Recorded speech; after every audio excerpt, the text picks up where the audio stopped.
ജീവിക്കണമെന്ന്. അതായത് എല്ലാ സാഹചര്യത്തിലും പോളിന്റെ വിക്ടറി എന്ന് പറയുന്നത് ദാരിദ്ര്യം അല്ല, കഷ്ടപ്പാടുണ്ടായില്ല, അല്ലെങ്കിൽ വിക്ടോറിയസ് ഇൻ ദി സെൻസ് അതിന് പോള് വിക്ടറി ആയിട്ടാണ് കാണുന്നത്. എല്ലാ സാഹചര്യത്തിലും എങ്ങനെ ജീവിക്കാൻ പറ്റി എന്നുള്ളതാണ് പോളിന്റെ ഗ്രേറ്റ്നസ്. ഏത് സാഹചര്യത്തിലും സംതൃപ്തിയോടെ ജീവിക്കാൻ ഞാൻ പഠിച്ചിട്ടുണ്ടെന്നാണ്. പഠിക്കുക എന്ന് പറയുന്ന ഒരു കോഴ്സാണ്, ഒരു അല്ലെങ്കിൽ നമ്മൾ ഒരു ജീവിതയാത്രയിൽ നേടിയെടുക്കുന്ന ഒരു കാര്യമല്ല. ഇപ്പം നമ്മളൊരു കാര്യം പഠിച്ചിട്ടുണ്ട്, ഇന്ന കോഴ്സ് ഞാൻ പഠിച്ചിട്ടുണ്ടെന്ന് പറഞ്ഞാൽ കോഴ്സ് നമ്മൾ ജോയിൻ ചെയ്ത് വിത്ത് ടൈം ഒരു സിലബസിൽ കൂടെ കടന്നുപോയി പഠിക്കുന്ന ഒരു കാര്യം പഠിച്ചിട്ടുണ്ടെന്ന് പോളോട് പറയുന്നത്. ഐ ഹാവ് ലേൺഡ് എന്നാണ്. അപ്പം ഇവിടെ എന്തൊക്കെയാ പഠിച്ചേക്കുന്ന? ദാരിദ്ര്യത്തിലും സമൃദ്ധിയിലും ജീവിക്കാൻ ഞാൻ പഠിച്ചിട്ടുണ്ട്. സമൃദ്ധിയും വിശപ്പും സമ്പത്തും ദാരിദ്ര്യവും ഒക്കെ ഓരോരോ സാഹചര്യങ്ങളിൽ നേരിടേണ്ടത് എങ്ങനെയെന്ന് എനിക്ക് മനസ്സിലായിട്ടുണ്ട്.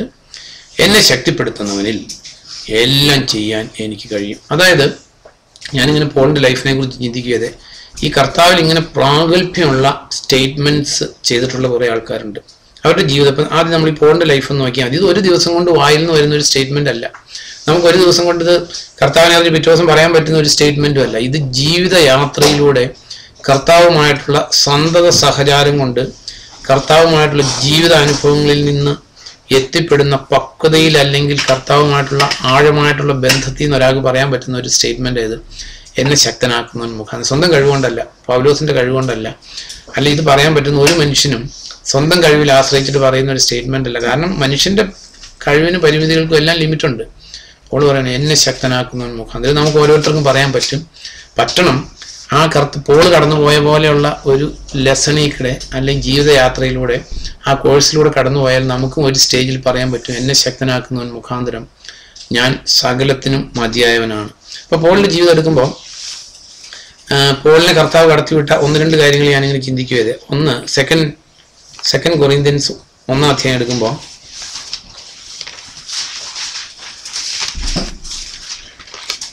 ഇത് പട്ടുമത്തയിൽ കിടന്ന് ജീവിച്ച ഒരു ക്രിസ്ത്യാനിയുടെ സ്റ്റേറ്റ്മെന്റ് അല്ല ഇത്.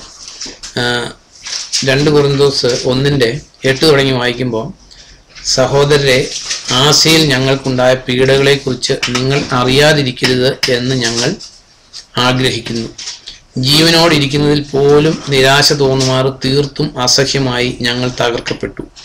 എന്തിന്? ഞങ്ങൾ വധശിക്ഷയ്ക്ക് വിധിക്കപ്പെട്ടവരാണ് എന്ന് തന്നെ ഞങ്ങൾക്ക് തോന്നി. പക്ഷേ അത് ഞങ്ങളിൽ തന്നെ ആശ്രയിക്കാതെ മരിച്ചവരെ ഉയർപ്പിക്കുന്ന ദൈവത്തിൽ ആശ്രയമർപ്പിക്കാനായിരുന്നു. അത്ര മാരകമായ അപകടത്തിൽ നിന്നാണ് അവൻ ഞങ്ങളെ രക്ഷിച്ചത്. അവൻ ഞങ്ങളെ രക്ഷിക്കും. ഞങ്ങൾ പ്രത്യാശ അർപ്പിച്ചിരിക്കുന്നവൻ ഇനിയും ഞങ്ങളെ രക്ഷിക്കും. അപ്പൊ ഇവിടെ പോൾ ഈ സ്റ്റേജിൽ എത്തിയതിന്റെ ഒരു ഗ്ലിംസ് നമുക്ക് ഇവിടെ കിട്ടുക. പോൾ പറയുകയാണ് പോളിന് ദൈവം കടത്തിക്കൊണ്ടുപോയ ഒരു സ്റ്റേജ്. അതായത് അത്രയ്ക്ക് തകർക്കപ്പെട്ടു, ജീവനോടിരിക്കുന്നതിൽ പോലും നിരാശ തോന്നുമാറുള്ള കണ്ടീഷനിലെത്തി. പക്ഷെ മരിച്ചോ? ഇല്ല. അതിൽ നിന്ന് ദൈവം രക്ഷിച്ചു. അപ്പോൾ എന്താ ഒരു കുറച്ച് അറ്റൈൻ ചെയ്യുന്ന ഒരു ക്യാരക്ടർ എന്താന്ന് പറയാം? സഹനം എന്നുള്ളതല്ല, അതല്ല, അതോടെ പോള് പറയുന്നേ. പക്ഷെ നമ്മുടെ ജീവിതത്തിൽ എടുത്തോ, നമ്മുടെ ജീവിതത്തിൽ ഭയങ്കര ഒരു ബുദ്ധിമുട്ട്, രക്ഷയില്ല, അല്ലെങ്കിൽ ഇതിൽ നിന്ന് നമുക്ക് ഗതിയില്ല, ഇതോടുകൂടി എൻ്റെ ജീവിതം മരണം എന്നുള്ളതല്ല. ഇപ്പോൾ ഒരു ജീവിതത്തിൽ ഒരു ക്രൈസിസ്, അല്ലെ രോഗം, അല്ലെ ജോലിയില്ലാത്ത അവസ്ഥ, അല്ലെങ്കിൽ നമ്മൾ അറ്റംപ്റ്റ് ചെയ്തിട്ട് നേടാത്തൊരവസ്ഥയിൽ ഹോപ്പ്ലെസ് ആയി, ഇനി രക്ഷയില്ല എന്ന് പ്രതീക്ഷിച്ചിരിക്കുമ്പോൾ അത്ഭുതകരമായിട്ട് ദൈവം ഒരു വിടുതൽ തന്നു കഴിയുമ്പോൾ ഈ 138 സങ്കീർത്തനം 3-ാം സെന്റൻസ് വായിച്ചു 138 വേഴ്സ് 3. Psalm 138 വേഴ്സ് 3 വായിച്ചു നോക്കി. ഞാൻ വിളിച്ചപേക്ഷിച്ച നാളിൽ നീ എനിക്ക് ഉത്തരമരുളി. നീ എന്റെ ധൈര്യം നീ വർദ്ധിപ്പിച്ചു. അതായത് പോൾ ഇവിടെ പറയാണ്, പോള് ഏത് സിറ്റുവേഷൻ എന്താണെന്ന് നമുക്ക് കറക്റ്റ് അറിയത്തില്ല. ഏതോ സിറ്റുവേഷനിൽ ചെന്ന് പെട്ടു. അതായത് ജീവനോട് ഇരിക്കുന്നതിൽ പോലും നിരാശ തോന്നുമാറുള്ളൊരു സിറ്റുവേഷനിൽ എത്തിപ്പെട്ടു. എന്തിന്? വധശിക്ഷയ്ക്ക് വിധിക്കപ്പെട്ടവരാണ് എന്ന് തന്നെ തോന്നി. അങ്ങനെയൊക്കെ ഇനി ഒരു രക്ഷയില്ല, ഒരു പ്രത്യാശയില്ല. ഇനി നമ്മളെല്ലാം ഒരു പ്രശ്നം വരുമ്പോൾ ആദ്യമേ നമ്മുടേതായിട്ടുള്ള എല്ലാ മുഖാന്തരങ്ങളും ട്രൈ ചെയ്യും. ഒരു രക്ഷയില്ലാതെ വന്നു കഴിയുമ്പോഴാണ് നമ്മൾ ടോട്ടലായിട്ട് ദൈവത്തിൽ ആശ്രയിക്കുന്ന ഒരു അവസ്ഥയിൽ എത്തുള്ളൂ. ആ സ്റ്റേജ് ആകുന്നിടം വരെ ദൈവം പലപ്പോഴും പ്രവർത്തിക്കുകയില്ല. അങ്ങനെ പ്രവർത്തിച്ച് ഒരു പ്രശ്നത്തിൽ നിന്ന് നമ്മൾ വിടുതൽ പ്രാപിച്ചു കഴിയുമ്പോൾ നമുക്ക് കർത്താവിൽ ഇത്തിരി ധൈര്യം വർദ്ധിക്കും. ഈ ജെറമ്യ 7 വേഴ്സ് അല്ല 17:7 ആ സത്യവേദ പുസ്തകത്തിൽ നിന്ന് വായിച്ചത്.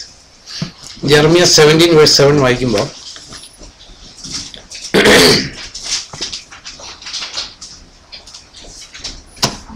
Psalm 8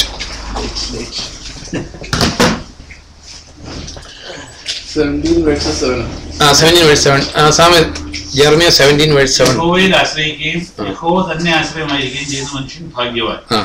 അവൻ വെള്ളത്തിനരികെ നട്ടിരിക്കുന്നതും ആശ്രയ വേരൊന്നിരിക്കുന്നതുമായ വൃക്ഷം പോലെയാകും. ഉഷ്ണം തട്ടുമ്പോൾ അത് പേടിക്കുകയില്ല, അതിന്റെ ഇല പച്ചയായിരിക്കും. വരൾച്ചയുള്ള കാലത്തും വാട്ടം തട്ടാതെ ഫലം കായ്ച്ചുകൊണ്ടിരിക്കും. അതെ. അപ്പൊ ഇവിടെ പറഞ്ഞിരിക്കുന്ന ഒരു കാര്യം, യഹോവയിൽ ആശ്രയിക്കുകയും യഹോവ തന്നെ ആശ്രയമായിരിക്കുകയും ചെയ്യുന്ന അവസ്ഥയിൽ എത്തിപ്പെട്ടിട്ട് കഴിഞ്ഞിട്ട് എന്നിട്ട് കർത്താവിൽ നിന്നൊരു വിടുതൽ പ്രാപിക്കുമ്പോൾ ഒരു സ്റ്റേജ് ഓഫ് കറേജ് നമ്മുടെ ധൈര്യം വർദ്ധിക്കും. അപ്പൊ ഇവിടെ പറഞ്ഞേക്കുന്നത് നമുക്ക് പൗലോസ് പറഞ്ഞേക്കാണ്, എന്തിന് ജീവനോടിരിക്കുന്നതിൽ തന്നെ പ്രത്യാശയില്ലാത്തൊരവസ്ഥ. അതായത് ഇവിടുന്ന് രക്ഷപ്പെടില്ല എന്ന് തന്നെ വിചാരിച്ചു, ഇനി ഈ പ്രശ്നത്തിന് പരിഹാരം ഉണ്ടാവില്ല. ആ സ്റ്റേജിൽ നമുക്ക് വിടുതൽ കിട്ടിക്കഴിയുമ്പോഴാണ് നമ്മൾ ദൈവത്തോട് നന്ദിയുള്ളവരാകത്തുള്ളൂ.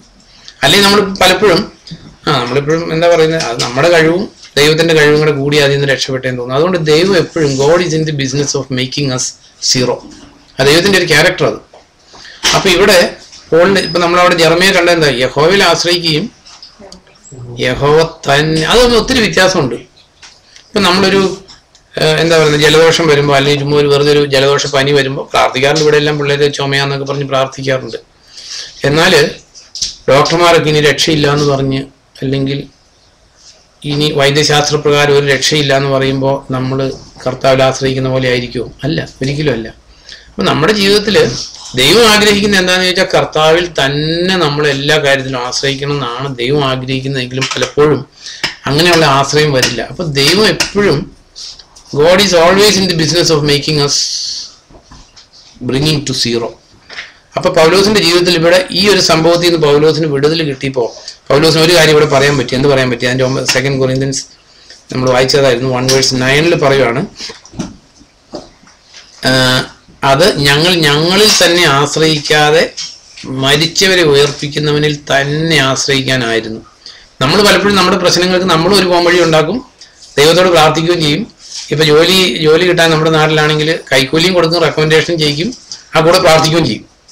അത് കഴിഞ്ഞ് കിട്ടിക്കഴിയുമ്പോൾ പല ആൾക്കാരുടെ അടുത്ത് പല സാക്ഷിയായിരിക്കും. അവിശ്വാസിയുടെ അടുത്ത് ചെല്ലുമ്പോൾ പറയും, എനിക്കിങ്ങനെ ഒരു സാഹചര്യമൊക്കെ ഉണ്ടായി, അത് കാരണം കൊണ്ട് ഇന്ന മന്ത്രി പറഞ്ഞു, അല്ലെങ്കിൽ ഇന്ന സ്ഥലത്ത് പൈസ കൊടുക്കാനൊരു സാഹചര്യം കിട്ടി, അതുകൊണ്ട് ജോലി. വിശ്വാസികളുടെ അടുത്ത് ചെല്ലുമ്പോൾ എന്ത് സാക്ഷ്യം പറയും?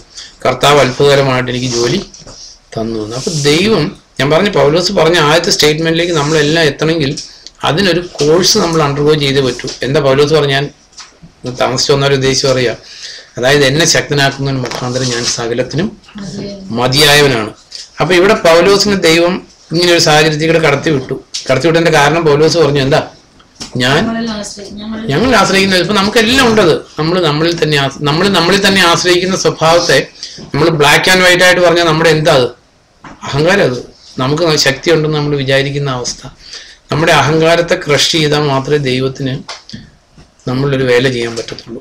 അപ്പൊ ഇവിടെ പിന്നെ പൗലോസ് കടന്നുപോയ ജീവിതാനുഭവങ്ങൾ ഈ 2 Corinthians 11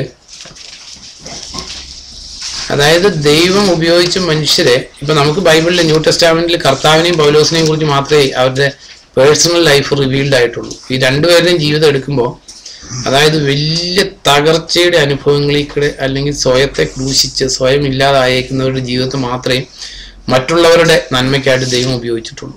നമ്മൾ ദൈവത്താൽ ഉപയോഗിക്കപ്പെടാൻ ആഗ്രഹിക്കുന്നെങ്കിൽ നമ്മൾ ദൈവത്താൽ തകർക്കപ്പെടാനും വില്ലിങ് ആയിരിക്കണം. അല്ലെങ്കിൽ ഒരിക്കലും ദൈവത്തിന് നമ്മൾ ഉപയോഗിക്കാൻ പറ്റില്ല. കർത്താവ് പറഞ്ഞു, ഗോതമ്പ് മണി വീണ് അഴിയുന്നില്ല എങ്കിൽ അത് അങ്ങനെ തന്നെ ഇരിക്കുകയുള്ളൂ, അഴിയുന്നെങ്കിൽ അത് ധാരാളം ഫലം പുറപ്പെടുവിക്കും. പക്ഷെ നമുക്ക് ആർക്കും കർത്താവിന്റെ പാഠശാലയുടെ കടന്നു പോകാൻ പലപ്പോഴും വില്ലിങ് ആയിരിക്കത്തില്ല. അതായത് ദുഃഖങ്ങളിൽക്കൂടെയും ദുരിതങ്ങളിൽക്കൂടെയും കടന്നു പോയിട്ടുള്ള മനുഷ്യർക്കാണ് ദുഃഖങ്ങളിൽക്കൂടെയും ദുരിതങ്ങളിൽക്കൂടെയും കടന്നു പോയിട്ടുള്ളവരെ ആശ്വസിപ്പിക്കാൻ പറ്റും. അപ്പൊ നമ്മൾ ദൈവത്തിന്റെ വചനത്തിൽ വെളിപ്പെട്ടിരിക്കുന്ന ഒരു യാഥാർത്ഥ്യമാണ്. ഈ 2 Corinthians 11 പൗലോസ് കടന്നുപോയ ചില കാര്യങ്ങൾ വായിക്കുമ്പോൾ 11 21 തുടങ്ങി വായിക്കുമ്പോൾ, ഇത്തരം കാര്യങ്ങൾ ചെയ്യാൻ ഞങ്ങൾ അശക്തരായിരുന്നു. ഞാൻ ഭോഷനെ പോലെ സംസാരിക്കുന്നു. ആരെങ്കിലും എന്തിനെക്കുറിച്ചെങ്കിലും വീമ്പ് വിളക്കുന്നെങ്കിൽ ഞാനും അതേക്കുറിച്ച് വീമ്പ് വിളക്കുന്നു. അവർ എബ്രായരാണോ? ഞാനും അങ്ങനെ തന്നെ. അവർ ഇസ്രായേൽക്കാരാണോ? ഞാനും അങ്ങനെ തന്നെ. അവർ അബ്രാഹാമിന്റെ പിൻഗാമികളോ? ഞാനും അങ്ങനെ തന്നെ. അവർ ക്രിസ്തുവിന്റെ ദാസനാണോ? ഞാനും ഭ്രാന്തനെ പോലെ പറയുകയാണ്, ഞാൻ മികച്ച ദാസനാണ്. എന്നിട്ട് മികച്ച ദാസനാണെന്ന് പറഞ്ഞേക്കുന്നതിന്റെ യോഗ്യതകളത്: കൂടുതൽ പണിയെടുത്തവൻ, കൂടുതൽ പ്രാവശ്യം തടവിലാക്കപ്പെട്ടവൻ, ഏറെ തല്ലുകൊണ്ടവൻ, പലവട്ടം മരണത്തിന്റെ വക്കിലെത്തിയവൻ, യഹൂദരിൽ നിന്ന് 40 ചാട്ടയടി ഒന്നു കുറയാതെ 5 പ്രാവശ്യം ഞാൻ കൊണ്ടു, 3 വട്ടം വടികൊണ്ടുള്ള അടിയേറ്റു, ഒരിക്കൽ കല്ലെറിയപ്പെട്ടു, 3 വട്ടം കപ്പലപകടത്തിൽപ്പെട്ടു, ഒരു രാവും ഒരു പകലും കടലിൽ ഒഴുകി നടന്നു, കൂടെയുള്ള യാത്രയിൽ നദിയിൽ അപകടം, കവർച്ചക്കാരിൽ നിന്ന് അപകടം, സ്വജനങ്ങളിൽ നിന്ന് അപകടം, വിജാതിയിൽ നിന്ന് അപകടം, പട്ടണത്തിൽ അപകടം, മരുഭൂമിയിൽ അപകടം, കടലിൽ അപകടം, കപട സഹോദരരിൽ നിന്ന് അപകടം, അധ്വാനത്തിലും കഷ്ടപ്പാടിലും നിദ്രാവിഹീനങ്ങളായ അനേകം രാത്രികളിലും പലപ്പോഴും ആഹാരമില്ലാതെ വിശപ്പിലും ദാഹത്തിലും തണുപ്പിലും നഗ്നതയിലും ഞാൻ കഴിഞ്ഞു. ഇതിനെല്ലാം പുറമെ എല്ലാ സഭകളെക്കുറിച്ചുമുള്ള ഉത്കണ്ഠ അനുദിനം എന്നെ അലട്ടിയിരുന്നു. അപ്പൊ ഇവിടെ പൗലോസ് ഇതിന്റെ എല്ലാം മധ്യത്തിലും എപ്പോഴും കർത്താവ് എന്ത് ചെയ്തുകൊണ്ടിരുന്നു? ഇതിൽ നിന്നെല്ലാം പ്രശ്നത്തിൽ നിന്ന് പരിഹാരം കൊടുത്ത് ആശ്വസിപ്പിച്ചുകൊണ്ടിരുന്നു. ഇങ്ങനെ ജീവിതാനുഭവങ്ങളിലൂടെ ഒരു സ്റ്റേജിൽ പൗലോസ് എത്തി. I can do all things, എനിക്ക് എന്തും ചെയ്യാം, എന്നെ ശക്തനാക്കുന്നവൻ. കാരണം പൗലോസ് കടന്നു പോകാത്ത ജീവിതാനുഭവങ്ങൾ വളരെ ചുരുക്കം. എല്ലാത്തിൻ്റെ നടുവിൽ ഒരു സിറ്റുവേഷനും പൗലോസിനെ കീഴ്പ്പെടുത്തിയില്ല, എല്ലാത്തിൽ നിന്നും തലപൊക്കി വന്നു. അങ്ങനെ ജീവിതാനുഭവങ്ങളായി കഴിഞ്ഞപ്പോൾ പൗലോസ് പറയാണ്, ഫിലിപ്പിയ ലേഖനത്തിൽ നമ്മൾ വായിക്കുന്നത്, ഏത് സാഹചര്യം വന്നാലും ഇപ്പം നമ്മളെ സംബന്ധിച്ച് നമ്മൾ അറിയേണ്ട ഒരു കാര്യം, ക്രിസ്ത്യൻ ലൈഫിൽ അപ്സ് ആൻഡ് ഡൗൺസ് വരും. അല്ലാതെ എപ്പോഴും നമ്മൾ വിചാരിക്കുന്ന പോലെ എല്ലാം മധുരമുള്ള അനുഭവങ്ങളായിരിക്കത്തില്ല. ചിലപ്പോൾ നമ്മുടെ ബന്ധക്കാർ ത്യജിച്ചെന്നിരിക്കും, റിലേറ്റീവ്സ് നമ്മളെ പഴിയാരിന്നിരിക്കും, അല്ലെങ്കിൽ ചെല്ലുന്നിടത്തെല്ലാം ഹോസ്റ്റൈലായിട്ടുള്ള സിറ്റുവേഷൻസ് ആയിരിക്കും, അല്ലെ കർത്താവിനെ പ്രതി ചിലപ്പോൾ പരിഹാസം ഏൽക്കേണ്ട വന്നിരിക്കും. ഇതിൻ്റെ എല്ലാം മധ്യത്തിൽ ഈ കർത്താവിൽ ഉറച്ചു നിൽക്കാനുള്ള ശേഷി നമുക്ക് കിട്ടണമെങ്കിൽ നമ്മളിങ്ങനെ എന്താ പറയുന്നത്, തകർച്ചയുടെ അനുഭവങ്ങളിൽ കൂടെ കടന്നു പോയേ പറ്റും. അത് തന്നെ പൗലോസ് ഈ 2 കൊരിന്ത്യർ 1 അധ്യായത്തിൽ പറയുന്ന ഒരു കാര്യം കൂടി ഒന്ന് നോക്കിയാൽ,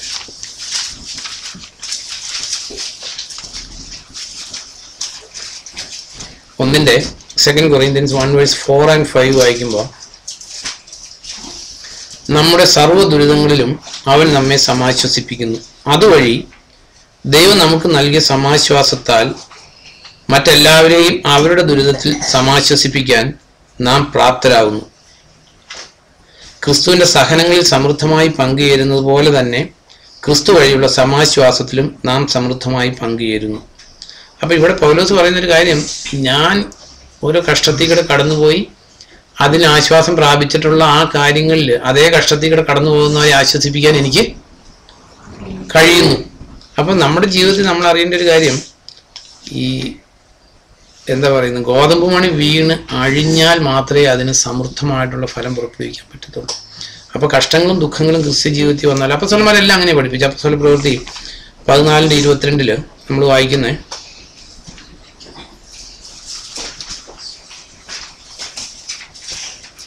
ആക്സ് 14:22 നമ്മളിപ്പോൾ പഠിച്ചുകൊണ്ടിരിക്കുന്ന ബുക്കാണല്ലോ ആക്സ്. വിശ്വാസത്തിൽ നിലനിൽക്കണമെന്നും അനേകം കഷ്ടതകളിലൂടെയാണ് നാം ദൈവരാജ്യത്തിൽ പ്രവേശിക്കേണ്ടതെന്ന് ഉപദേശിച്ച് അവർ ശിഷ്യന്മാർക്ക് ശക്തി പകർന്നു. അതെ, ഈ അപ്പോസ്തലന്മാർ ഇങ്ങനെയാ പഠിപ്പിച്ചത്. അനേകം കഷ്ടങ്ങളിലൂടെ നമ്മൾ കടന്നു പോകേണ്ടി വരും, എന്നാലും കർത്താവിൽ മുറുകെ നിൽക്കണം. അങ്ങനെയുള്ള ഫൗണ്ടേഷനിൽ വിശ്വസിച്ച് വരുന്ന വിശ്വാസികൾക്ക് ഒരിക്കലും അവർ വിശ്വാസിന്ന് പോകത്തില്ല. കാരണം ഒരു കഷ്ടം വരുമ്പോൾ അവർക്ക് അത് വളരെ നിസ്സാരമായിട്ടുള്ളൊരു കാര്യമായിട്ട് തോന്നത്തുള്ളൂ. ഇപ്പൊ നമ്മൾ തെസ്സലോനിക്ക ലേഖനത്തിലൊക്കെ അങ്ങനെ പൗലോസ് പറയുന്നത്, ഈ കഷ്ടം വരുമെന്ന് നിങ്ങളോട് നേരത്തെ പറഞ്ഞിട്ടുള്ള കാര്യം അത് തന്നെ ഇപ്പോൾ വന്നേക്കുന്നത്. അതേസമയം കർത്താവിലേക്ക് വന്ന ഒരു ബുദ്ധിമുട്ടും വരില്ല, ഒരു കഷ്ടവും വരില്ല എന്ന് വിശ്വസിച്ചാൽ നമ്മൾ വരുന്നെങ്കിൽ ആദ്യം ഉണ്ടാകുന്ന നിസ്സാര പ്രശ്നത്തെ നമ്മൾ കർത്താവിനെ ഇട്ടിട്ട് പോകും. അപ്പോൾ ഇവിടെ നമ്മൾ ചിന്തിച്ചൊരു പോയിന്റ്, ഈ ദൈവത്തിന് നമ്മളെ ഉപയോഗിക്കണമെങ്കിൽ, അല്ലെങ്കിൽ നമ്മളിൽ നിന്ന് ശക്തമായിട്ടുള്ള ഒരു വിശ്വാസത്തിന്റെ വാക്ക് വരണമെങ്കിൽ നമ്മളുള്ള സ്വയം തകർക്കപ്പെട്ടാൽ നമ്മളൊന്നുമല്ല എന്നുള്ള, അല്ലെങ്കിൽ യഹോവയിൽ ആശ്രയിക്കുകയും യഹോവയിൽ പൂർണ്ണമായിട്ട് ആശ്രയിക്കുകയും ചെയ്യുന്ന ഒരു അവസ്ഥയിൽ വരുന്ന ഒരു മനുഷ്യന് അപ്പോൾ ഭയങ്കര പവർഫുൾ ആയിട്ടുള്ള സ്റ്റേറ്റ്മെന്റ് പറയാൻ പറ്റും, എന്നെ ശക്തനാക്കുന്നതിന് മുഖാന്തരം എനിക്ക് സകലവും ചെയ്യാൻ പറ്റും. ഈ മാർക്കോസിന്റെ സുവിശേഷം 9:23 വായിക്കുമ്പോൾ,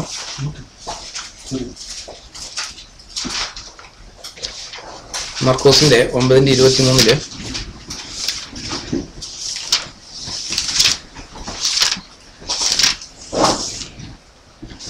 യേശു പറഞ്ഞു, വിശ്വസിക്കുന്നവനെല്ലാം സാധ്യമാണ്. അതെ, ഈ വിശ്വസിക്കുന്നവനെല്ലാം സാധ്യമാണെന്ന് പറഞ്ഞാൽ ഈ അവസ്ഥയിൽ ഒരു ദിവസം കൊണ്ട് ഈ ഹൃദയാവസ്ഥയിൽ നമുക്ക് എത്തിപ്പെടാൻ പറ്റില്ല. അതാണ് നമ്മൾ അറിയേണ്ട ഒരു കാര്യം. നമ്മൾ ആദ്യം കണ്ടു, ഞാൻ പ്രാർത്ഥിച്ചു, പ്രാർത്ഥനയ്ക്ക് ഉത്തരം കിട്ടി, ഇത്തിരി നമുക്ക് ധൈര്യം ഉണ്ടായി. വീണ്ടും ഒരു പ്രശ്നത്തിൽ വന്നു, പ്രാർത്ഥിച്ച് പ്രാർത്ഥനയ്ക്ക് ഉത്തരം കിട്ടി, ഇത്തിരിയോടെ നമ്മുടെ ധൈര്യം വന്നു. ഇങ്ങനെ ജീവിതാനുഭവങ്ങളിലൂടെ പോകും തോറും നമ്മുടെ ധൈര്യം വർദ്ധിച്ച് വന്നിട്ട് ഈ ഒരു അവസ്ഥയിൽ എത്തണമെങ്കിൽ, അതായത് വിശ്വസിക്കുന്നവന് അസാധ്യമായിട്ട് ഒന്നുമില്ല, അല്ലെങ്കിൽ കർത്താവിൽ ആശ്രയിച്ചാൽ അതിനകത്ത് പരാജയം ഇല്ല എന്നുള്ളൊരു അവസ്ഥയിൽ എത്തണമെങ്കിൽ നമ്മൾ കർത്താവുമായിട്ടുള്ള ബന്ധത്തിൽ, പരിജ്ഞാനത്തിൽ എങ്ങനെ എത്തിപ്പെടണം എന്ന കർത്താവ് ആഗ്രഹിക്കുന്നത്. നമ്മൾ മുന്തിരിച്ചെടിയുടെ ഉപമയിലാണ് കർത്താവ് ആ വാക്ക് പറഞ്ഞേക്കുന്നത്. എന്താ കർത്താവ് മുന്തിരിച്ചെടിയുടെ അല്ല, അതിനകത്ത് ഒരു സ്റ്റേറ്റ്മെന്റ് കർത്താവിന്റെ ഉണ്ട്. എന്താന്ന് പറയാം? അതെ, എന്നെ കൂടാതെ നിങ്ങൾക്ക് ഒന്നും ചെയ്യാൻ പറ്റത്തില്ല. ഈ ഒരു പരിജ്ഞാനത്തിൽ നമ്മളെല്ലാം എത്തിപ്പെട്ടാല്, അത് ഹൃദയത്തിൽ എന്ന് പറഞ്ഞല്ല, നമ്മൾ തിയറട്ടിക്കലി എഗ്രി ചെയ്താൽ പോരാ. ഈ ഒരു പരിജ്ഞാനത്തിൽ നമ്മൾ എത്തിപ്പെട്ടാൽ നമ്മൾ എല്ലാ കാര്യത്തിലും എന്ത് ചെയ്യും? കർത്താവിൽ ആശ്രയിക്കും. അല്ലാതെ നമുക്കറിയാം നമ്മളെ കൊണ്ട് ഒന്നും ചെയ്യാൻ പറ്റത്തില്ല. കർത്താവ് പറയാണ്, എന്നെ കൂടാതെ നിങ്ങൾക്ക് ഒന്നും ചെയ്യാൻ പറ്റത്തില്ല. നമുക്കിന്നുണ്ടെന്ന് വിചാരിക്കുന്ന മിടുക്ക്, അല്ലെ നമ്മുടെ കഴിവ് കൊണ്ട്, നമ്മുടെ സാമർഥ്യം കൊണ്ട്, നമ്മുടെ ഇതുകൊണ്ടൊക്കെ നമ്മുടെ പ്രശ്നത്തിന് പരിഹാരം ഉണ്ടാക്കാന്നുള്ള ഹൃദയാവസ്ഥയിലാണ് പോയിക്കൊണ്ടിരിക്കുന്നത്. അതുകൊണ്ടാണ് നമ്മുടെ പല പ്രശ്നങ്ങൾക്കും പരിഹാരം വരാത്തതിൻ്റെയും കാരണം. ശരിക്കും ഈ അവസ്ഥയിൽ, അതായത് കർത്താവിനെ കൂടാതെ എന്നെ കൊണ്ട്, without Jesus I am a big zero, എനിക്ക് ഒന്നിനും ശേഷിയില്ല. എന്നാൽ പൗലോസ് പറയുന്ന കാര്യം അപ്പോൾ ഓർക്കും, എന്നെ ശക്തനാക്കുന്നവൻ മുഖാന്തരം. ഇത് രണ്ടുമുണ്ട്. കർത്താവിനെ കൂടാതെ നമ്മൾ വലിയൊരു പൂജ്യമായിരിക്കുന്ന പോലെ തന്നെ വിത്ത് ലോഡ് നമ്മൾ വി ആർ ഓൾ പവർഫുൾ ആണ്. വിശ്വസിക്കുന്നവർക്ക് അസാധ്യമായിട്ടൊന്നുമില്ല. എന്നെ ശക്തനാക്കുന്നവൻ മുഖാന്തരം ഞാൻ സകലത്തിനും മതിയായവനാണ്. ഈ ഒരു അവസ്ഥയിൽ, അല്ലെങ്കിൽ നമ്മളിലുള്ള ശൂന്യതയിലൊന്ന് എത്തിപ്പെട്ടാൽ, അത് നമ്മൾ ഇനി തുടങ്ങി നാളെ തുടങ്ങി ഞാൻ പൂർണ്ണമായിട്ട് കർത്താവിനെ ആശ്രയിക്കുന്നു വിചാരിച്ചാലും പറ്റില്ല. ഇത് ജീവിതയാത്രയിലൂടെ മാത്രമേ എത്തിപ്പെടാൻ പറ്റൂ. എന്നെ കൊണ്ട് ഒന്നിനും പറ്റില്ല എന്നും. എന്നാൽ നമ്മുടെ നമുക്ക് ജീവിതാനുഭവങ്ങളുണ്ട്, ഇല്ലാത്തവരല്ല നമ്മളിരിക്കുന്നത്. അതായത് കർത്താവിൽ, ഇപ്പം എൻ്റെ ജീവിതത്തിൽ ഞാൻ അനുഭവിച്ചിട്ടുള്ളൊരു കാര്യമാണ്. ഒരു ഭൗതിക നീഡിൻ്റെ കാര്യത്തിലായിട്ട് മെയിൻലി നമ്മുടെ ജീവിതയാത്രയിൽ അനുഭവം സിറ്റുവേഷൻസ് വരുന്നത് നമ്മുടെ ലോകത്തിലെ റിക്വയർമെന്റ്സ്, നീഡ്സ് ആണല്ലോ. കർത്താവിന് ഫലമേൽപ്പിച്ചിട്ടുള്ള ഒരു കാര്യത്തിൽ പോലും ഇത് 99.9% വിക്ടോറിയസ് ആയിട്ടുള്ള ഒരു ജീവിതമാർഗം അല്ല ഇത്.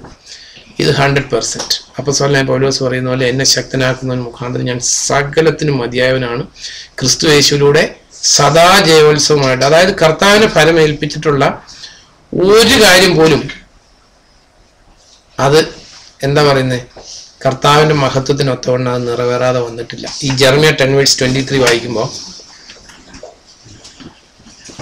ഈ ട്രാൻസ്ലേഷൻ ഒന്ന് വായിക്കോ, ഷാജി ഒന്ന് വായിക്കോ. ജെറമ്യ 10:23.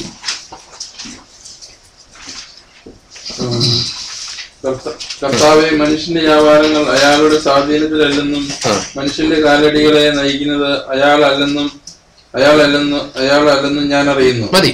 അതായത് ജെറമ്യ ഒരു വളരെ എന്താ പറയുന്നത്, സാധാരണ പ്രവാചകന്മാരിൽ നിന്നും ഡിഫറെന്റ് ആയിട്ടുള്ള ഒരു പ്രവാചകനാണ്. കാരണം വീപ്പിംഗ് പ്രൊഫറ്റ്, അല്ലെങ്കിൽ ഒത്തിരി കഷ്ടങ്ങളിൽ കൂടെ കടന്നു പോയിട്ടുള്ള ഒരു പ്രൊഫറ്റ്. കഷ്ടങ്ങളിൽ കൂടെ ആരെല്ലാം കടന്നു പോയിട്ടുണ്ടോ അവരിൽ നിന്ന് കൂടുതൽ ദൈവത്തെക്കുറിച്ചുള്ള ക്യാരക്ടറും സന്ദേശവും നമുക്ക് കിട്ടും, ആരുടെ കാര്യം എടുത്താലും. അപ്പോൾ ഇവിടെ ജെറമ്യ പറയുകയാണ്, ജെറമ്യ ബാബിലോൺ പ്രവാസത്തിന് തൊട്ട് മുമ്പുള്ള പ്രൊഫറ്റാണ്. ഏറ്റവും കൂടുതൽ കഷ്ടങ്ങളിൽ കൂടെ, ഏറ്റവും കൂടുതൽ പീഡനം, ഏറ്റവും കൂടുതൽ കഷ്ടം. കാരണം അന്ന് ആയപ്പോഴത്തേക്കും ഇസ്രായേൽക്കാർ എങ്ങനെയായി? ടോട്ടലി അൺഗോഡ്ലി ആയി. ജെറമ്യയെ പിടിച്ച് ജയിലിലിട്ടേക്കുക. അങ്ങനെ ജയിലിൽ കിടക്കുന്ന, അങ്ങനെ കഷ്ടത്തിലൂടെ കടന്നുപോയ ജെറമ്യ മനസ്സിലാക്കിയ ഒരു കാര്യമുണ്ട്. എന്താ? അതായത് മനുഷ്യന്റെ വ്യാപാരങ്ങൾ അയാളുടെ സ്വാധീനത്തിൽ അല്ലെന്നും മനുഷ്യന്റെ കാലടികളെ നയിക്കുന്നത് അയാൾ അല്ലെന്നും ഞാൻ അറിയുന്നു.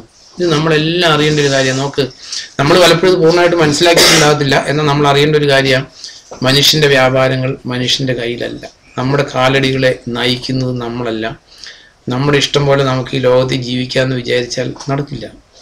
നമ്മൾ ഹെറോദോസിനെ കുറിച്ച് വായിക്കുന്നുണ്ട്. ഹെറോദോസ് വലിയ രാജകീയ പ്രതാപത്തിൽ എല്ലാവരുടെയും മുമ്പിൽ വലിയ വേഷവിധാനത്തിൽ വന്നു നിന്നു. ദൈവത്തിന് മഹത്വം കൊടുത്തില്ല. അതുകൊണ്ട് എന്ത് ചെയ്തു? കർത്താവിന്റെ ഒരു മാലാഹ അടിച്ചു വീഴ്ചു, പുഴുത്തു ചെത്തു. നമ്മൾ അറിയേണ്ട ഒരു കാര്യം, സുപ്രീം സോവറിനായിട്ടൊരു ദൈവമുണ്ട്. അപ്പൊ ഈ ദൈവത്തിന്റെ കീഴില് നമ്മൾ ശക്തമായിട്ടുള്ള കരങ്ങൾക്ക് കീഴിൽ നമ്മൾ വിനയാന്വിതരായിട്ട് ഇരിക്കുന്നവരാണെങ്കിൽ നമ്മുടെ ലൈഫ് സേഫാണ്. കാരണം നമ്മുടെ കാലടികളെ റൈറ്റ് ആയിട്ടുള്ള സ്ഥലങ്ങളിലോട്ട് കർത്താവ് നയിക്കും. വെളിപാടിൽ നമ്മൾ വായിക്കുന്ന പോലെ അവൻ്റെ കയ്യിൽ താക്കോലുണ്ട്, അവൻ തുറക്കുന്ന ആർക്കും. അതായത് നമുക്ക് നല്ലതല്ലാത്തൊരു സ്ഥലത്ത് ചെല്ലുമ്പോൾ കർത്താവ് അത് അടച്ചു കളയും. നമുക്ക് നല്ലതായിട്ടുള്ളത് കർത്താവ് തുറക്കും. അത് ആർക്കെങ്കിലും അടയ്ക്കാൻ പറ്റുമോ? ഈ വാഗ്ദത്തം എല്ലാവരും ക്ലെയിം ചെയ്യാറുണ്ട്. അതാണ് ഇതിനകത്ത് ഈ ക്രിസ്ത്യ കോളത്തിൽ ഏറ്റവും വലിയൊരു അപകടം. എല്ലാവരും കുറെ വാഗ്ദത്തങ്ങൾ ക്ലെയിം ചെയ്യും. എന്നാൽ ഇതിനുള്ള കണ്ടീഷൻ എന്താ? നമ്മൾ ഈ കണ്ടീഷൻ സൈഡ് നമുക്ക് പൊതുവെ അറിയത്തില്ല. എക്സാക്ട്ലി. റോമൻസ് 8:28 എല്ലാവർക്കും അറിയാം. അതായത് തന്നെ സ്നേഹിക്കുന്നവർക്കെല്ലാം നന്മയ്ക്കായിട്ട്. പിന്നെ നമ്മൾ ആദ്യം പറഞ്ഞ പോലെ തന്നെ ശക്തനാക്കുന്നതിന് മുഖാന്തരം നാം സകലത്തിനും മതിയായവനാണ്. അതിനപ്പുറം ഇപ്പുറം എഴുതിയിരിക്കുന്ന സെന്റൻസ് ആരും വായിക്കില്ല എന്ന് പറഞ്ഞ പോലെ ഇത് തന്നെ എല്ലാം നന്മയ്ക്കായിട്ട് എന്ത് സംഭവിച്ചാലും പറയും അത് ദൈവത്തിൽ വിശ്വസിക്കുന്നവർക്ക് എല്ലാം നന്മയ്ക്കായിട്ട് കൂടി വ്യാപരിക്കും. എന്ത് സംഭവിച്ചാലും, എന്ത് നാശം പറ്റിയാലും, ആക്സിഡന്റ് പറ്റിയാലും, അപകടം പറ്റിയാലും, മരിച്ചാലും എല്ലാം പറയും ഇതിനേക്കാൾ വലിയ എന്തോ വരേണ്ടതായിരുന്നു, ഇത്രയും സംഭവിച്ചുകൊണ്ടെന്ന്. ഇതൊക്കെ ശരിയാണ്. കാരണം അർഹിക്കുന്നതിനേക്കാൾ കുറഞ്ഞുള്ള ശിക്ഷകളെ ദൈവം തരാറുള്ളൂ. അതും സത്യം. എന്നാൽ എല്ലാം നന്മയ്ക്കായിട്ട് കൂടി വ്യാപരിക്കാനൊരു കണ്ടീഷൻ ഉണ്ട്. എന്താ കണ്ടീഷൻ? നമ്മൾ കൂടെ ചിന്തിക്കുന്നത്, അതെന്നും ചിന്തിക്കുന്നത് നല്ലതാണ്. എന്താ സമയം കണ്ടീഷൻ? എന്താ? എല്ലാം നന്മയ്ക്കായിട്ട് കൂടി വ്യാപരിക്കാനുള്ള കണ്ടീഷൻ അല്ല, ഇത് എല്ലാം കൂടി ഒന്ന് കണക്റ്റഡാ. റോമൻസ് 8:28-29 വായിക്കുമ്പോൾ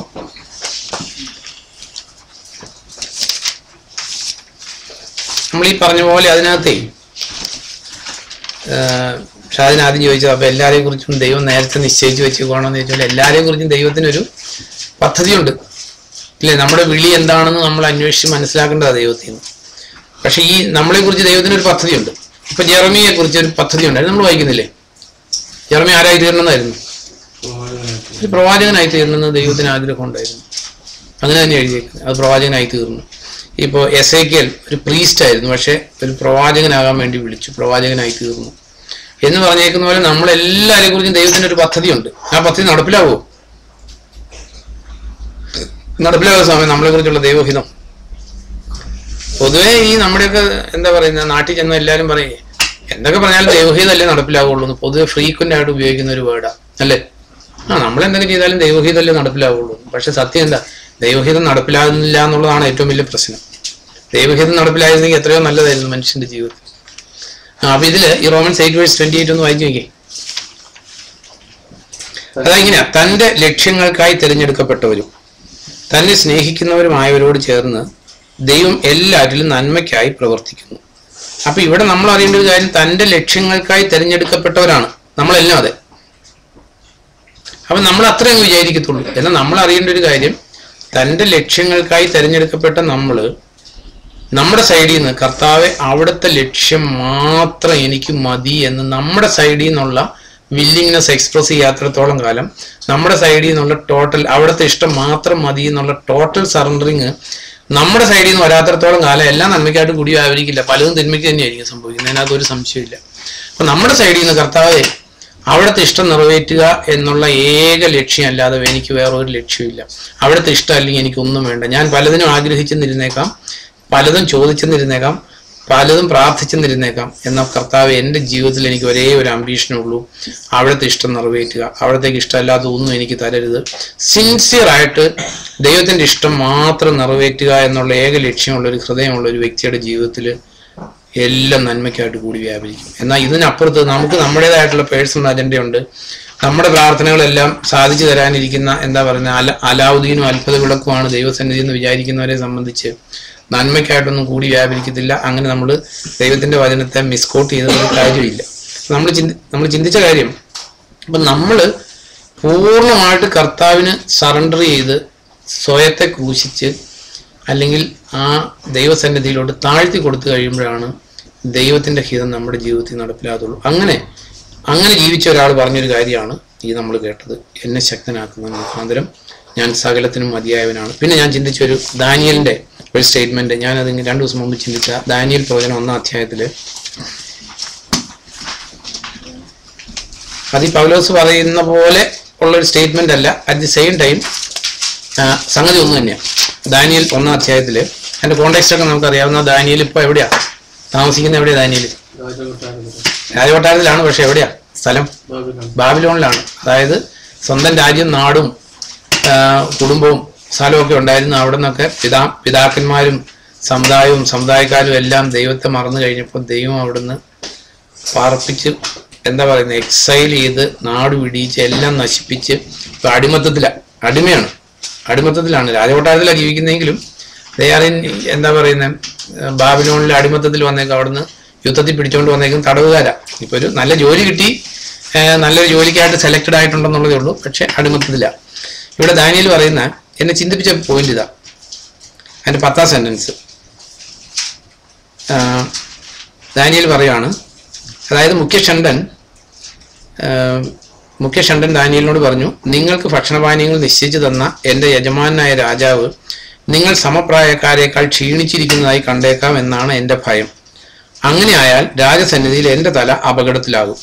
ദാനിയേലിനും ഹനനിയായ്ക്കും മീശായേലിനും അസരിയായ്ക്കുമായി മുഖ്യഷണ്ഡൻ നിശ്ചയിച്ചിരുന്ന കാര്യവിചാരകനോട് ദാനിയേൽ പറഞ്ഞു. ഇതാണ് എന്നെ ചിന്തിപ്പിച്ചൊരു കാര്യം. നമ്മളൊന്ന് ചിന്തിക്കേണ്ട കാര്യമാണ്, ദാനിയേലിനൊക്കെ ദൈവത്തിലുണ്ടായിരുന്ന പ്രാഗൽഭ്യം, കോൺഫിഡൻസ്, അല്ലെങ്കിൽ ദൈവവുമായിട്ടുണ്ടായിരുന്ന ബന്ധം ഒന്ന് ആലോചിച്ച് നോക്കണ്ട. ദാനിയേൽ പറഞ്ഞു, അടിയങ്ങളെ 10 ദിവസത്തോളം പരീക്ഷിച്ചാലും ഞങ്ങൾക്ക് സസ്യഭക്ഷണവും വെള്ളവും തരിക. പിന്നെ രാജഭോജനം കഴിക്കുന്ന യുവാക്കന്മാരെയും ഞങ്ങളെയും കാഴ്ചയിൽ താരതമ്യപ്പെടുത്തുക. അപ്പോൾ അങ്ങ് കാണുന്നതനുസരിച്ച് ഞങ്ങളോട് പെരുമാറുക. ഇക്കാര്യത്തിൽ അയാൾ അവരെ ചെവിക്കൊണ്ടു. അപ്പൊ ഇവിടെ ദാനിയേലിനുണ്ടായിരുന്ന പ്രാഗൽഭ്യം ആലോചിച്ച് നോക്ക്. ഇതിന്റെ കോണ്ടെക്സ്റ്റ് നമുക്കറിയാമല്ലോ. അതായത് ബാബിലോണിൽ ചെന്നപ്പോൾ യഹൂദരുടെ ഹിസ്റ്ററി നമുക്കറിയാം, യഹൂദരുടെ നിയമങ്ങൾ നമുക്കറിയാം. യഹൂദർക്ക് എല്ലാ ഭക്ഷണ സാധനങ്ങളും കഴിക്കാൻ പറ്റത്തില്ല. മീൻസ് ശുദ്ധമായിട്ടുള്ളതും അശുദ്ധമായിട്ടുള്ളതുകൊണ്ട് വിഗ്രഹത്തിന് മുമ്പിൽ കാണിച്ച് കഴിക്കാൻ പാടില്ല. പിന്നെ കഴുത്തറുത്ത് കൊല്ലാത്ത മൃഗങ്ങളുടെ ഭക്ഷണം കഴിക്കാൻ പാടില്ല. ഇങ്ങനെ ഒത്തിരി നിയമങ്ങളുണ്ട്. അപ്പോൾ ഇവർക്ക് ബാബിലോണിൽ കിട്ടുന്നതെല്ലാം ഇവരുടെ ദൈവഭക്തനായിട്ടുള്ള ഒരു ഇസ്രായേൽക്കാരന് തിന്നാൻ പറ്റുന്ന ഭക്ഷണ സാധനങ്ങളല്ല. അപ്പൊ ഇതില് ഈ ദാനിയേലിന് ഈ പ്രാഗൽഭ്യത്തിലെത്തി, നമ്മൾ ആദ്യം പൗലോസിന് പ്രാഗൽഭ്യത്തിലെത്തിയ പോലെ ഒരു ദിവസം കൊണ്ട് എത്തിപ്പെട്ടതല്ല. അതാ നമ്മളൊന്ന് ചിന്തിക്കേണ്ടത്. അതിന്റെ 8ാം സെന്റൻസ് വായിക്കുമ്പോൾ ദാനിയേൽ എടുത്ത ഒരു ഡിസിഷൻ, എന്നാൽ രാജാവിന്റെ ഭോജനം കൊണ്ടോ അയാൾ കുടിക്കുന്ന വീഞ്ഞു കൊണ്ടോ താൻ അശുദ്ധനാകരുതെന്ന് ദാനിയേൽ ഉറച്ചു. അപ്പൊ ഈ നമ്മുടെ ക്രിസ്ത്യ ജീവിതത്തില്, അല്ലെ ദൈവിക ജീവിതത്തില് എല്ലാം സ്റ്റാർട്ട് ചെയ്യുന്നത് ഈ പോയിന്റിൽ നിന്നാണ്. ഇവിടുത്തെ പോയിന്റ് എന്താ ജോസഫ്?